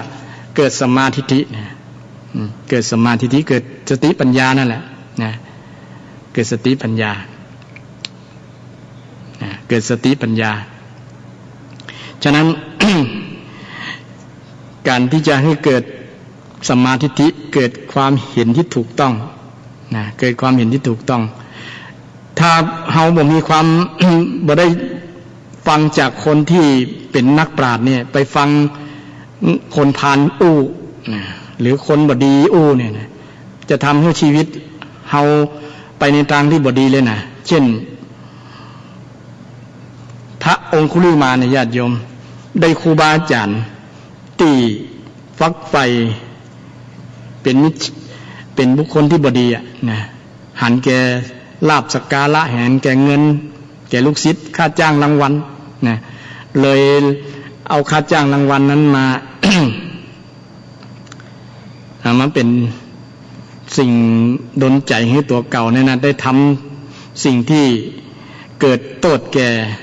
องคุริมานเลยจู้ว่าถ้าอยากจะเรียนมนต์สำเร็จเนี่ยต้องไปฆ่าคนถึง999 คนถึง1,000 คนถึงจะได้สำเร็จเรียนสำเร็จมนต์อันนี้การได้ฟังได้มีอาจารย์แบบนี้อันตรายต่อลูกศิษย์ก็มีบางคนบางท่านนะแล้วอาจารย์บางคนบางท่านนะที่เป็นลักษณะนี้แนะนำศิษย์ที่บ่ถูกบ่ต้องนะการฟังครูบาอาจารย์ที่บ่ใจบัณฑิตเนี่ยอันตรายเช่นเดียวกันทำให้เกิดมิจฉาทิฏฐิพระองคุลิมานเกิดมิจฉาทิฏฐิช่วงหนึ่งก่อนที่จะมาเจอพระพุทธเจ้าเนี่ยเกือบสายไปแล้วญาติโยมก่อนที่จะมาเป็นสัมมาทิฏฐิมาได้ฟังคำสอนพุทธเจ้าเนี่ยโอ้เกือบไปแล้วเกือบบตันเกือบจ้าไปแล้วฉะนั้นการฟังต้องเน้นว่าฟังบัณฑิตฟังฟังคำสอนฟังธรรมฟังคำสอนแต่ว่าฟังบุคคลนะบุคคลอาจจะเป็นอนิจจังทุกขังอนัตตาบุคคลนี่อาจจะมันจะผิดหวังนะญาติโยมเพราะว่าบุคคลที่ฟังแล้วมันยังบ่ได้เป็นพระอรหันต์ได้นะอาจจะเปลี่ยนก็ได้อาจจะเปลี่ยนแปลงญาติโยมชีวิตหวังโอ้เต้นฟังจัดดีเนี่ยซึกไปเห็นแล้วอย่างเป็นต้นนะเต้นจัดดีแหละเสียดายเนาะนี่มันว่าเขาจะผิดหวังกับบุคคลที่เฮาฟังนะเฮาฟังเฮาก็เผื่อใจไว้บ้างเฮาฟังธรรมเฮาฟังความรู้ความธรรมะสาระธรรมะบ่ได้ไปยึดว่าฟังจากตุเจ้าตัวนั้นท่านพระครูท่านเจ้าคุณท่านอย่างนั้นมันจะผิดหวังไงญาติโยมเผื่อไว้แต่ก็ ลักษณะนี้ก็เผื่อให้ญาติโยมทำใจไง มันจะทำให้เรามีทัศนะที่ถูกต้องอย่างนึงเช่นเดียวกันเพราะว่ามันตกอยู่ในอนิจจังทุกขังอนัตตาถ้าไปยึดตัวบุคคลมันจะผิดหวังเช่นบางคนอาจจะมีความหวังว่ามีทัศนะมีความเห็นก็มีความเห็นกับตุเจ้าว่าเป็นทัศนะนี้บางครั้งมีข่าวกับตุเจ้าที่บรักบดีอย่างไรผิดหวังนั่นแหละผิดความคิดที่คิดไว้เห็นไว้จริงๆไปคิดอย่างนั้นอาจจะเป็นมิจฉาทิฏฐิอย่างหนึ่งเหมือนกันบ่รู้จักแยกแยะมิจฉาทิฏฐินี่ เป็นบุคคลที่บ่แยกแยะบ่แยกแยะบ่รู้จักคิดแยบคายดังเหมือนกับองค์ประกอบที่จะทำให้เกิดสัมมาทิฏฐิที่บรรยกว่ามีว่าข้อที่สองที่ว่าปัจจัยที่สองที่ว่าจะบุคคลจะมีสัมมาทิฏฐิเนี่ยต้องมีโยนิโสมนสิกาโยนิโสมนสิการเนี่ยโยนิโสมนสิการโยนิโสมนสิการการกระทำไว้ในใจโดยแยบคายโยนิโสแปลว่าโดยแยบคายโดยแยบคายแยบยนต์โดยสุขุมละเอียดแยบยนต์คิดแบบท่วนทีไตรตรองแยบยนต์เนาะคิดละเอียดทีท่วนคิดรอบคอบหมู่เนี่ยอยู่ในโยนิโสมนสิกาการกระทำมณะแปลว่าใจสิการะการกระทำไว้ในใจมนสิแปลว่าในใจการะแปลว่าการกระทำไว้ในใจโดยแยบคายการกระทำไว้ในใจโดยแยบคายก็คือคิดคิดแยบยนต์คิดละเอียดรอบคอบคิดแยกแยะคิดถึงเหตุโยงถึงเหตุถึงผลคิดแบบมีเหตุมีผลคิดแยกแยะไปได้คิดแบบ สาวหาเหตุหาผลแบบเนี้ยลักษณะนี้เป็นโยนิโสมนสิการรู้จักแยกแยะเช่นแยกแยะคนดีกับความดีต่างออกจากกันได้เราก็จะอยู่กับคนนั้นได้ถ้าบ่แยกคนดีกับความบ่แยกความชั่วกับคนชั่วออกจากกันหรือว่าความดีกับคนชั่วออกจากกันเราก็จะอยู่กับคนนั้นยากเพราะว่าเราก็จำเป็นต้องอยู่กับคนนั้นแต่ถ้าเราแยกความชั่วออกจากบุคคลนั้นมันก็อยู่กันได้เราบ่เอาความชั่วสิ่งที่บุคคลนั้นทำมา เก็บไว้ในจิตในใจแต่เป็นเพียงแต่ว่าเป็นอุทาหรณ์เตือนใจว่าอย่าได้เกิดกับเฮาอย่ามีกับเฮาสิ่งที่ความบดีทั้งหลายที่อยู่ในคนนั้นนะก็เป็นอุทาหรณ์อย่างหนึ่งเป็นเครื่องเตือนสติได้นี่เราก็จะอยู่กับบุคคลนั้นได้โดยที่บ่มีปัญหาบ่มีความทุกข์นี่การแยกแยะอย่างพุทธเจ้าเป็นบุคคลที่แยกแยะสุดๆเลยญาติโยมนะทำให้พระองค์ได้เกิดสัมมาทิฏฐิโดยบ่ต้องมีไผเป็นครูบาอาจารย์นะเพราะการเกิดจากการแยกแยะเกิดจากจิตจากใจพระองค์ได้พิจารณาโดยแยบคายนี่แหละนะพิจารณาไตรตรองนะโดยแยบคายทำให้เกิดสัมมาทิฏฐิได้ญาติโยมสัมมาทิฏฐินะบางครั้งนี่ปัญหาบางอย่างเนี่ยถ้าเราคิดหน้าคิดหลังคิดให้ดีๆเนี่ยมันจะเจอคำตอบนะบางครั้งหรือว่าถ้าเราคิดเองบ่ได้ก็ฟังคนอื่นครูบาอาจารย์บัณฑิตทั้งหลายเนี่ยปรโตโคสะข้อแรกเนี่ยบางครั้งท่านอาจจะมาแนะนำมันเป็นยี่ล้อเนี่ยอย่างเช่นยกตัวอย่างอาตมาเนี่ยสมัยเป็นฆราวาสเนี่ยมีปัญหาบางครั้งทำแก้ปัญหาตัวเก่าบ่ได้ก็มีคนที่รู้เนาะคนที่รู้เช่นไถนาอยู่ว่าเครื่องไถนามันดับแล้วมันบ่ติดอ่ะทีนี้มาเจอเขาจะแก้ปัญหาคิดมันเป็นอย่างมันบ่ติดนะมันน้ำมันมันหมดแกหรือว่ามันลูกสูบมันแตกมันยังประมาณนั้นนะเขาคิดคนเดียวตึกละแต่มีคนที่รู้กว่าเฮาเนี่ยญาติโยมมันแนะนำมันเป็นยี่แล้วเนี่ยมันนี่เนี่ยก็เลยทำให้เครื่องมันติดได้เพราะอาศัยฟังคนที่มีความรู้กว่าปรโตโคสะญาติโยมเลยแก้ปัญหาได้อันนี้เช่นเดียวกันเราฟังพระพุทธเจ้าก็ปรินิพพานไปแล้วฟังธรรมข้อธรรมะธรรมะที่อาศัยสังฆรัตนะนำมาบอกญาติโยมว่าอันนี้เป็นจะอีเลอร์ธรรมะมรรคมีองค์8เป็นจะอีมีตะอีปฏิบัติจะอีอย่างวันนี้ได้มาบอกญาติโยมว่าเราจะมีความเข้าใจเกี่ยวกับเรื่องสัมมาทิฏฐิก่อนเพราะว่ามันเป็นข้อแรกในการที่จะนำเราไปหลุดพ้นจากปัญหาหลุดพ้นจากความทุกข์คือสัมมาทิฏฐิเรามีความเข้าใจหรือมีสติปัญญามีปัญญาในมรรคมีองค์8ที่บอกว่ามรรคมี8ย่อแล้วเหลือ3ข้อศีลสมาธิปัญญาสัมมาทิฏฐิสัมมาสังกัปปะนี้เป็นเรื่องของปัญญาปัญญาแปลว่าความรู้เนี่ยนะรู้คิดแล้วรู้ปัญญาสัมมาวาจาสัมมากัมมันตะสัมมาอาชีวะ3ข้อนี้เป็นศีลเป็นศีลเรื่องของศีลญาติโยมเรื่องของศีลสัมมาวาจาสัมมากัมมันตะสัมมาอาชีวะอาชีพชอบการกระทำชอบพูดชอบเนี่ยนะเป็นเรื่องของศีลสัมมาวายามะสัมมาสติสัมมาสมาธิเป็นเรื่องของสมาธินี่ศีลสมาธิปัญญาศีลสมาธิปัญญามันจำได้ง่ายดีเนาะ3ข้อมรรคมีองค์8เหลือมรรคมีองค์3ข้อเรื่องศีลสมาธิปัญญาที่นี้เปิ้นเอาปัญญามาขึ้นก่อนนะปัญญาศีลสมาธินี่ถ้าเรียงตามมรรคนะปัญญาศีลสมาธิถ้าเรียงตามการพัฒนาการศึกษาต้องเรื่องของศีลสมาธิและกับปัญญา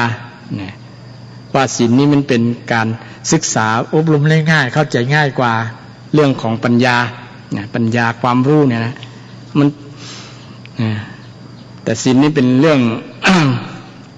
พฤติกรรมของกายมันจะเห็นชัดกว่าของกายของวาจาสมาธิก็เริ่มลงลึกไปนั่นแหละลึกไปเรื่อยๆสมาธิแล้วก็ปัญญาศีลสมาธิปัญญาเนี่ยอันเดียวกันกับมรรคมีองค์8ญาติโยม ถ้าเรารักษาศีลอย่างเช่นเรารักษาศีล5เนี่ยเนาะ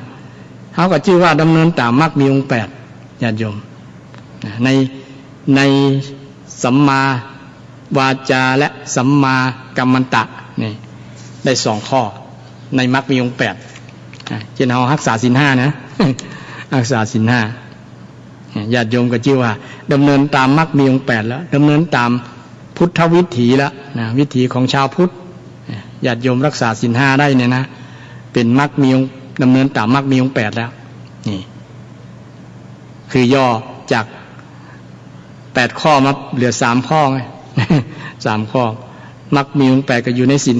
5 2ข้อนะศีล5 2ข้อแล้วสมาธินี่การตั้งใจตั้งใจวันหน้าวันตาก็จะได้นำมาขยายความเห็นเรื่องสมาธิเนาะบางครั้งเฮา อาจจะเข้าใจ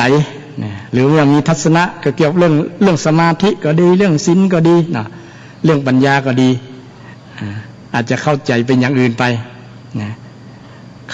เข้าใจเป็นอย่างอื่นไปแต่วันนี้มาเข้าใจเรื่องปัญญาเรื่องต้นก่อนเพราะว่ามันเป็นเรื่องแรกนะเรื่องแรกในมรรคมีองค์8นะแล้วอาตมาก็ได้อธิบายไปว่าสัมมาทิฏฐิเนี่ยเป็นความรู้ความเข้าใจนะเพราะว่ามันเป็นปัญญาจึงบอกว่าความรู้ความเข้าใจนะทำคนไหนที่มีความหันที่ถูกทุกชอบนะก็คือมีความรู้ความเข้าใจนั่นแหละนะอันเดียวกันเป็นปัญญานะเป็นปัญญาเป็นมรรคมีองค์8เนี่ยเป็นปัญญาคนที่มีปัญญาก็คือคนที่มีสัมมาทิฏฐิแบบนี้ก็ถูกต้องเช่นเดียวกันนะเพราะว่ามีความเข้าใจมีทัศนะที่ถูกต้องนะมีทัศนะมีความเห็นที่ถูกต้องความเห็นเพราะคนเราอยู่กับความเห็นเริ่มต้นเช่น ไปเจอกันก็มีความเห็นหนุ่มสาวนี่เนาะ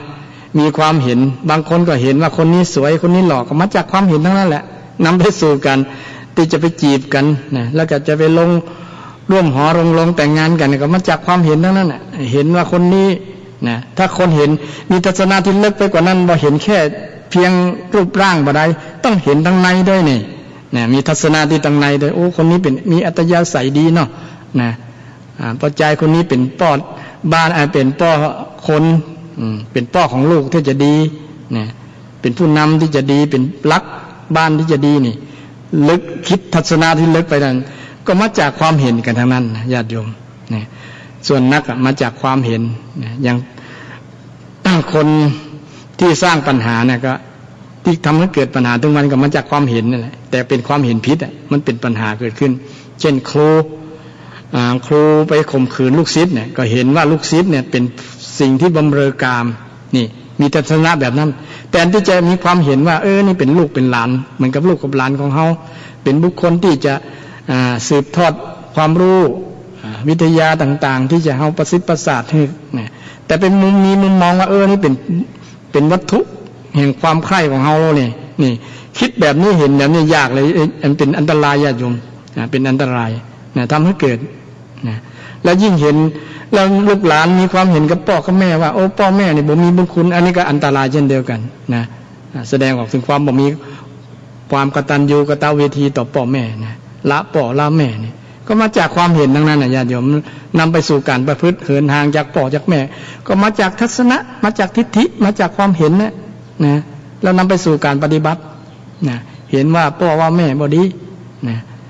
แล้วบางคนว่าเห็นว่าการทำบุญทำทานเนี่ยบ่มีผลอย่างที่ดีของพายญาติโยมมัคคิโคสารน่ะนะบุญบ่มีบาปบ่มีนะปกุฏทกัจจตนะเนาะนะบุญบ่มีบาปบ่มีนะการปูจาบ่มีผลหยังนะทำบุญบ่ได้หยังประมาณนั้นทำบาปก็บ่มีหยังนะประมาณนั้นนะมันก็มีนักอยู่นะความทัศนะแบบนี้ญาติโยมเนี่ยยิ่งเอา มาเทียบกับความหันคนปัจจุบันเนี่ยมันมีความหันแบบนั้นมีนักอยู่นะเลยทำให้เป็นมิจฉาทิฏฐิทำให้เกิดปัญหาไงญาติโยมทำให้เกิดปัญหามันมาจากทิฏฐิตรงนั้นน่ะท ทิฏฐิความเห็นนะความเห็นคือจิตมันเห็นว่าจะยี่นะสรุปว่าความคิดรวบยอดนั่นแหละเนาะสรุปนะเป็นอย่างนี้นะนำไปสู่การประพฤติปฏิบัติอย่างอื่นไปนี่จึงเน้นย้ำเรื่องทิฏฐิสัมมาทิฏฐิในญาติโยมเนี่ยเป็นอาจจะเป็นภาษาพระนะกับเพื่อย้ำให้ศรัทธาญาติโยมคุ้นเคยนะแต่ญาติโยมบอกคุ้นเคยอยู่แล้วนะเป็นสัมมาทิฏฐิสัมมาทิฏฐิตะกี้ได้อู้ว่าการที่จะทำให้สัมมาทิฏฐิเกิดขึ้นในตัวเฮาในใจเฮาเนี่ยต้องอาศัยเหตุ2อย่างที่ว่านะปรโตโคสะกับโยนิโสมนสิการโยนิโสมนสิการโยนิโสมนสิการคิดพิจารณาคิดพิจารณาบางครั้งต้องใจ การพินิจพิเคราะห์อย่างมีข้อธรรมข้อหนึ่งว่าธรรมวิจัยเนี่ยนะอันเดียวกันญาติโยมเป็นโยนิโสมนสิการอย่างหนึ่งนะเฟ้นหาสิ่งที่ถูกต้องคำตอบที่ถูกต้องเฟ้นหาธรรมเฟ้นหาธรรมเฟ้นหาความจริงความจริงเป็นหาความถูกต้องความถูกต้องตรงวันนี้บางคนอยากจะเห็นอย่างอื่นเช่นเวลานั่งสมาธิเนี่ยชอบเห็นแต่ไม่เห็นชอบเพราะนะชอบเห็นอย่างเห็นนิมิตอันนั้นนิมิตอันนี้ อยากจะเห็นอันนั้นเห็นนี้บางคนเห็นเทวดาพ้องเห็นนิมิตต่างๆเกิดขึ้นนะแต่ถ้าเห็นเป็นนิมิตดีๆก็แล้วไปเนาะถ้าเห็นนิมิตบ่ดีเนี่ยมันจะทำให้เกิดเป็นจิตใจเป็นบ้าได้นะจิตบ้านะคุมจิตคุมสติบ่ได้นะเป็นบ้าได้นะเอาจิตบ่อยู่นะแต่ถ้าเฮานั่งแล้วเห็นความจริงเห็นสภาวะตามความเป็นจริงเห็นอนิจจังทุกขังอนัตตาเนี่ยนะนี่เห็นชอบเลยญาติโยมเห็นความเกิดดับของนามรูปนี่ความเกิดดับของอารมณ์เห็นความเกิดดับของนามรูปภาษาพระนะถ้าภาษาชาวบ้านเห็นความเกิดดับของกายภาพกับในส่วนของนามธรรมเนาะนามธรรมเช่นบางคนเห็นใบไม้หล่นก็เป็นธรรมะนะเห็นเป็นนิจจังโอ้มันหล่นน้ำไม้มันหล่นแล้วมันเปลี่ยนใบแล้วนะมันผลิใบมันจะเปลี่ยนแปลงเปลี่ยนไปนะเนี่ยมันก็มันคนบางคนนะเปลี่ยนไปนะเปลี่ยนไปเหมือนกันตามธรรมชาตินี่การ เอาจิตพิจารณาเมื่อจิตนิ่งแล้วนะเจริญสมาธิเนี่ยเรื่องสมาธิตัวนี้นะเพราะว่ามันเกี่ยวกับจะทำให้เกิดความเห็นอย่างหนึ่งเหมือนกันเกิดสติปัญญาได้จริงก็เป็นปัจจัยหนึ่งทำให้เกิดปัญญาแต่ปัญญาในที่นี้คือปัญญาเห็นตามความเป็นจริงบ่ใช่ปัญญาเหมือนทางโลกญาติโยมนะแต่ถ้ามีสมาธิแล้วมันกับเป็นปัจจัยอย่างหนึ่งทำให้เกิดความรู้ทางโลกเด่นนักเรียนเอาสมาธิไปใจคือตั้งใจเรียนเนี่ยนะตั้งใจมันก็เกิดสติปัญญาต่างกับคนที่บ่ตั้งใจนะฟังครูบาอาจารย์แทนที่จะฟังครูบาอาจารย์นะบอกฟังนั่งอู้กันเล่นโทรศัพท์มือถือนะอันนั้นท่องยังใจส่งไปที่อื่นท่องเนี่ยมันก็บ่เกิดสติปัญญาเพราะว่ามันบ่มีสมาธิฟังฉะนั้นสมาธิจึงทำให้เกิดทั้งปัญญาทางโลกและปัญญาทางธรรมตัวอย่างที่เรานั่งรับตานี่เกิดปัญญาทางธรรมญาติโยมรู้ตามความเป็นจริงแต่อย่าไปอยากเห็น ไม่ต้องไปอยากเห็นนั่นเห็นบางคนอยากเห็นนั้นยิ่งไปกว่านั้นมีความทัศนะเกี่ยวกับเรื่องสมาธิอยากจะเห็นเลขเห็นเบอร์เห็นหวยไปใหญ่แล้วญาติโยมพิษต่างเลยนะอยากจะเห็นเลข2 ตัวมันจะออกอย่างพ่องนอนนั่งสมาธิ เพื่อจะไปซื้อหวยรวยทางลัดประมาณนั้นมันพิษต่างมันไม่ใช่ญาติโยมแต่สมาธินี้มันมีจุดประสงค์คือทำให้จิตสงบจิตสงบเมื่อสงบแล้วมันก็เกิดสภาวะอย่างหนึ่งคือมันสภาวะที่จิตมีพลังจิตที่เข้มแข็งจิตที่พร้อมที่จะทำงานค่าควรแก่งานควรแก่งาน แล้วก็นำไปสู่ญาณทัศนะเนี่ยมันมีสู่ญาณทัศนะโดยสมาธินะให้เกิดรู้ความรู้นะความเห็นรู้เห็นตามความเป็นจริงญาณทัศนะเนี่ยรู้เห็นตามความอันนี้ผลจากการทำสมาธิการตั้งใจนะมันจะเห็นตามความเป็นจริงคนทั้งวันนี้ถ้าบดส่วนหนึ่งญาติโยมมันบดตั้งใจไงโดยเฉพาะตั้งใจทำงานเนี่ยมันบดตั้งใจมันทำสักว่าทำอยากจะเอาสตางค์มาได้อย่างประมาณนั้นนะมันทำด้วยกิเลสมันบดทำด้วยความพอใจบดทำด้วยฉันทะไงถ้าทำด้วยฉันทะมันก็จะดีผลออกมาดีจิตมันก็มีพลังในการที่จะทำงานก็ออกมาดีประสบผลดีนี่ก็เป็นเรื่องมรรคมีองค์8เช่นเดียวกันสมาธิก็อยู่ในนั้นญาติโยมสมาธิสัมมาสมาธินี่เขาก็เกี่ยวข้องเกี่ยวโยงกับมรรคมีองค์8ทั้งนั้นถึงวันเนี่ยจะดำเนินชีวิตญาติโยมแต่เขาบอกฮู้บ่ได้บางคนมีแล้วบางคนประพฤติเป็นประจำอยู่แล้วก็อนุโมทนาสาธุญาติโยมที่มีสัมมาทิฏฐิเป็นต้นสัมมาทิฏฐิสัมมาสังกัปปะสัมมาวาจาสัมมากัมมันตะสัมมาอาชีวะสัมมาวายามะสัมมาสติสัมมาสมาธิถ้าแปลเป็นภาษาไทยก็คือเห็นชอบดำริชอบพูดชอบทำชอบอาชีพชอบเพียรชอบระลึกชอบและตั้งใจชอบนี่8ข้อนี้ญาติโยมเป็นข้อปฏิบัตินำไปสู่การหลุดพ้นจากปัญหาหลุดพ้นจากความทุกข์ไผบ่เชื่อเอาไปทำนะญาติโยมตึงวันนี้เขามีปัญหาอย่างพ้องนี่เอาเนี่ย8ข้อเนี่ย8ข้อนะบางคนอาจจะว่าแล้วธรรมะอื่นๆแล้วล่ะมันไปอยู่ไหนมีแก่8ข้อนี้กะมันก็อยู่ในหันละญาติโยมอย่างเช่นความอดทนเนี่ยเนาะอดทนก็อยู่ในเพียรนั่นแหละเพียรวายามะนั่นน่ะญาติโยมคนถ้ามีความเพียรมันก็อดไปในตัวนะมีความเพียรอดทนอดทนมันก็ทำให้เกิดความเพียรขึ้นเพียรก็ทำให้เกิดความอดทนต่างซึ่งอาศัยแต่ส่วนนักความเพียรนี่จะทำให้เกิดความอดทนเพียรเพียรทำต่อไปวายามะเนี่ยสัมมาวายามะเพียรญาติโยมอย่างญาติโยมมีความเพียรไปวัดไปวาบางคน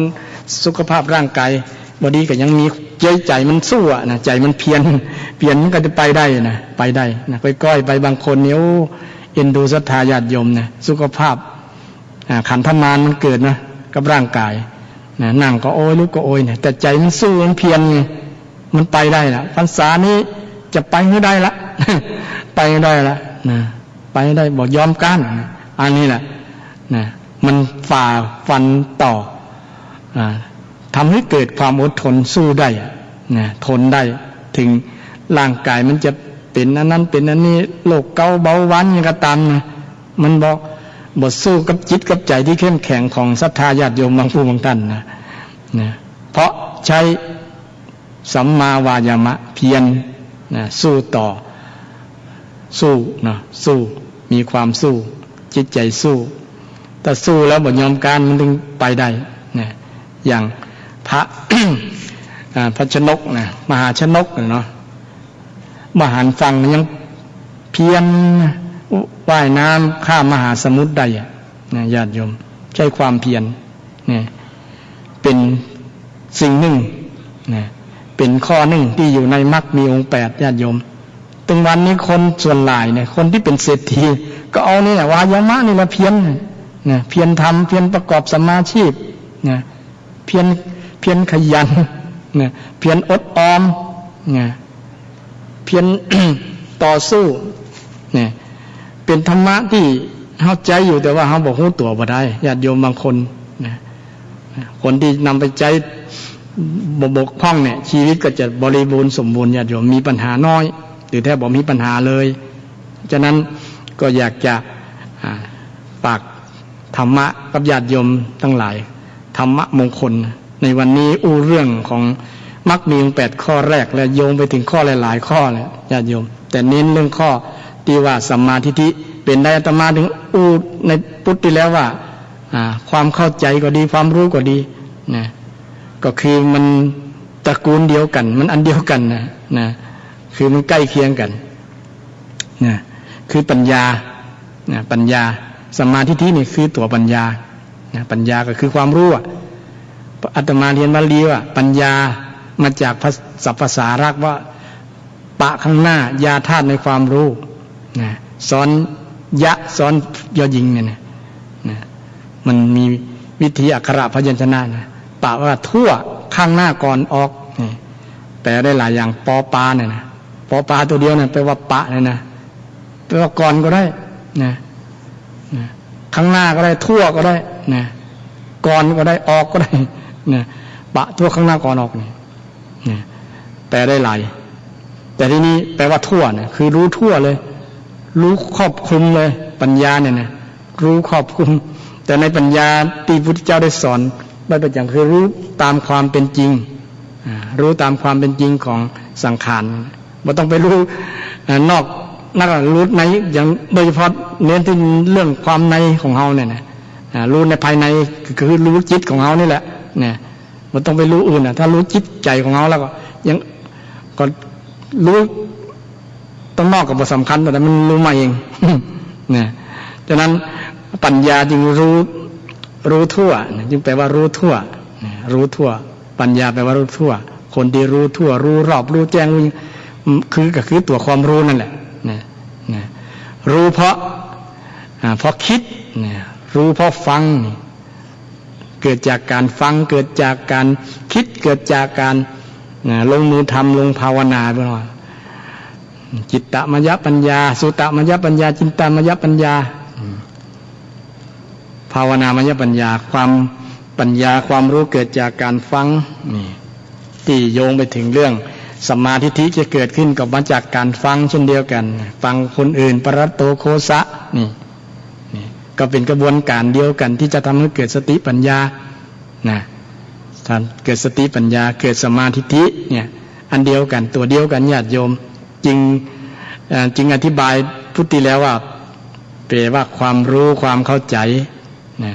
คนที่มีความรู้ก็คือนำไปสู่ความเข้าใจนะรู้อันนี้นี่นะยิ่งรู้ลึกรู้แจ้งรู้รอบรู้ทั้งหมดยิ่งเข้าใจยิ่งแจ่มแจ้งเลย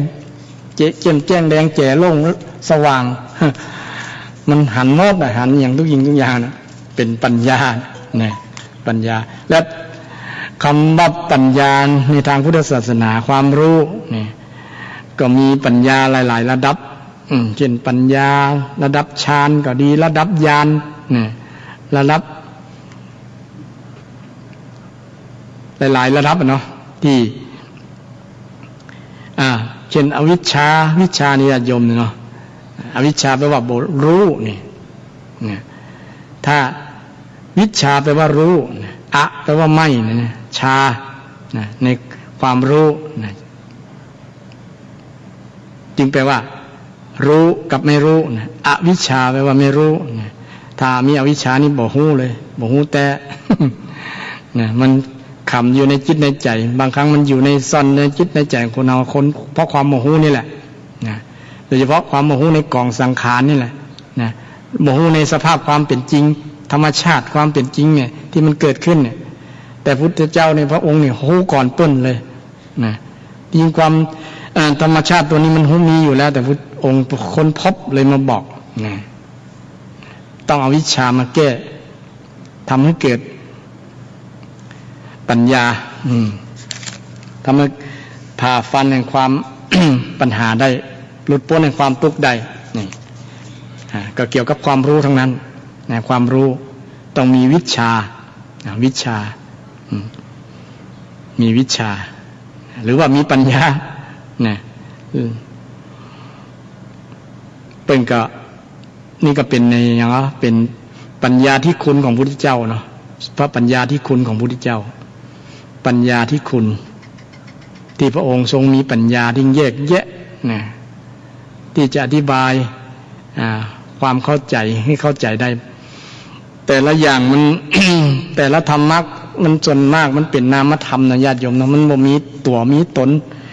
นะมีตัวมีตนมันก็เลยยากต่อความเข้าใจต้องฟังบ่อยๆญาติโยมบางคนบอกเคยฟังนะบอกเคยฟังก็ต้องอาศัยฟังบ่อยๆเพื่อนน้องสั่งสมสุตตะฟังบ่อยๆนะฟังบ่อยๆฟังบ่อยๆแล้วจะเข้าใจ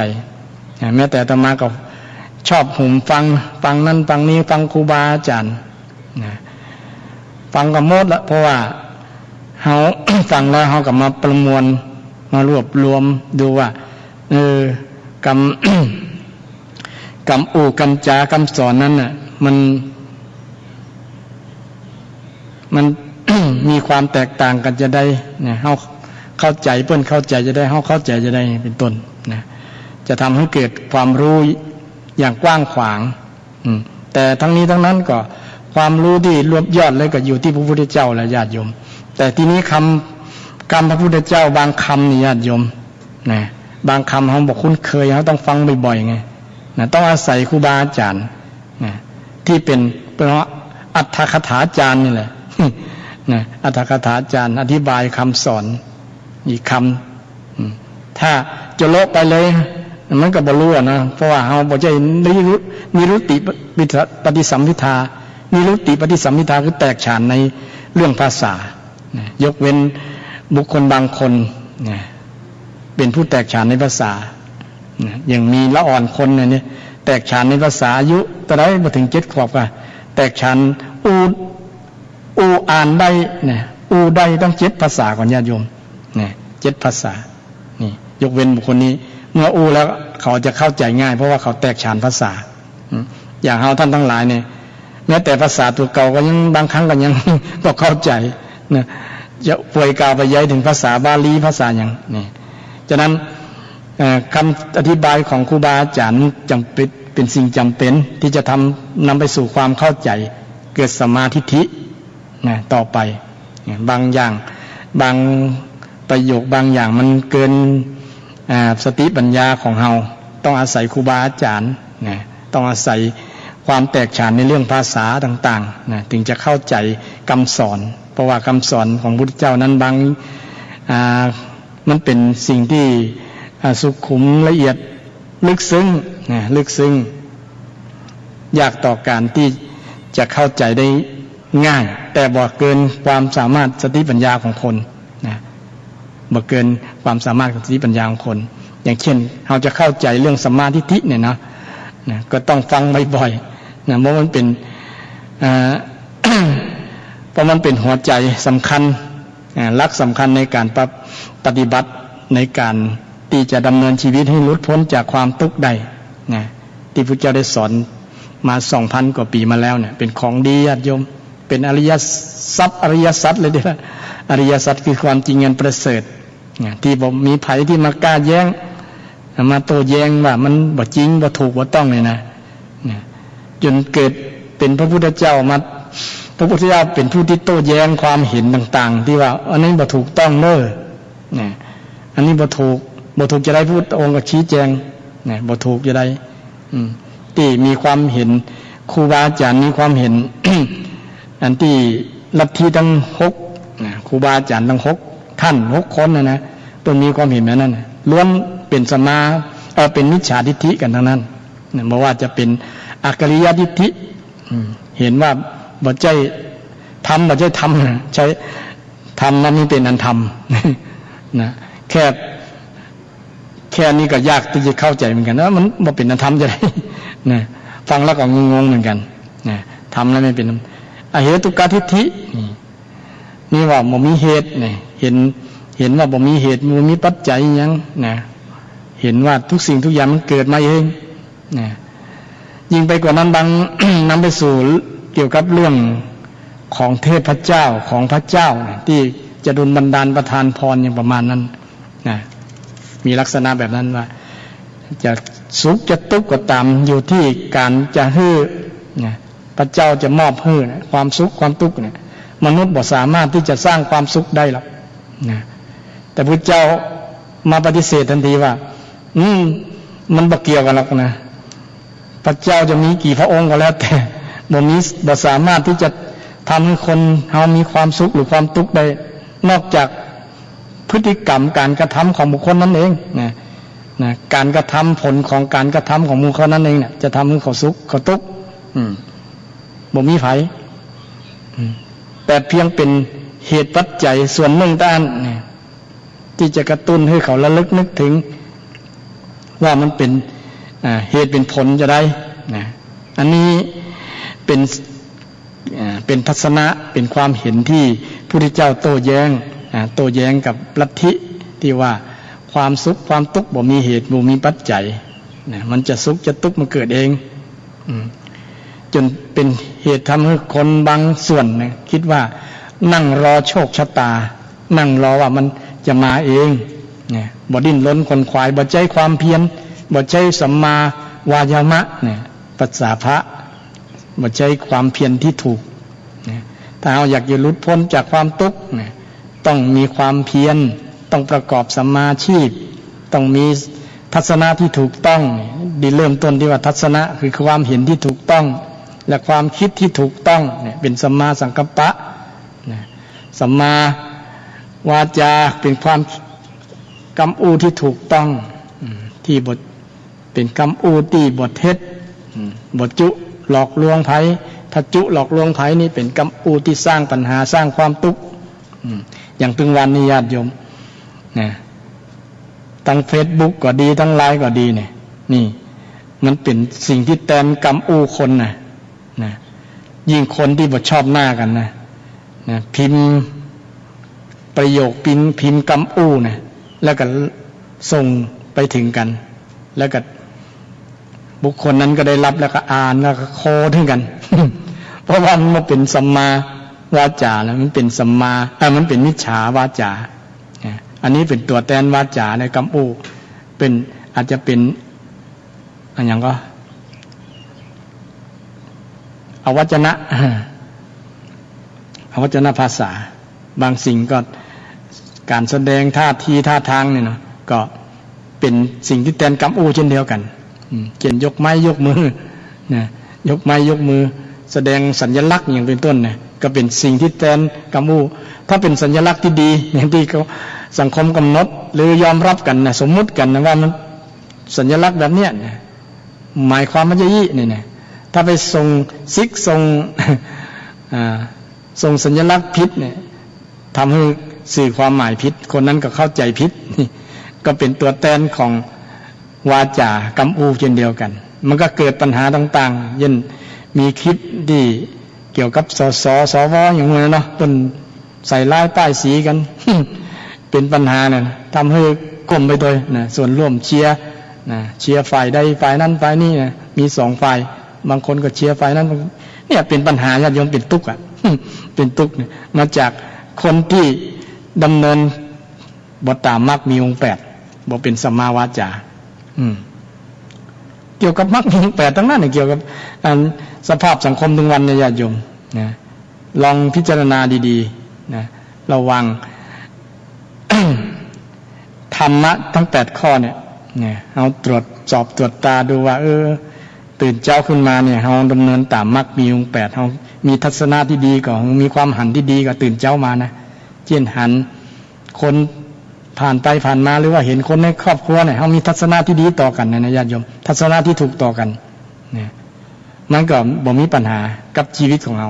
ถ้ามีทัศนะบ่ดีต่อกันเนี่ยยังมีข่าวหลายๆข่าวนะสามีมีทัศนะกับภรรยาเพราะภรรยาไปเล่นไปดูสนใจกับมือถือนะไปเล่นมือถือไปยังตรงนี้ก็เข้าใจว่ามีกิ๊กมีอย่างประมาณนั้นอ้าว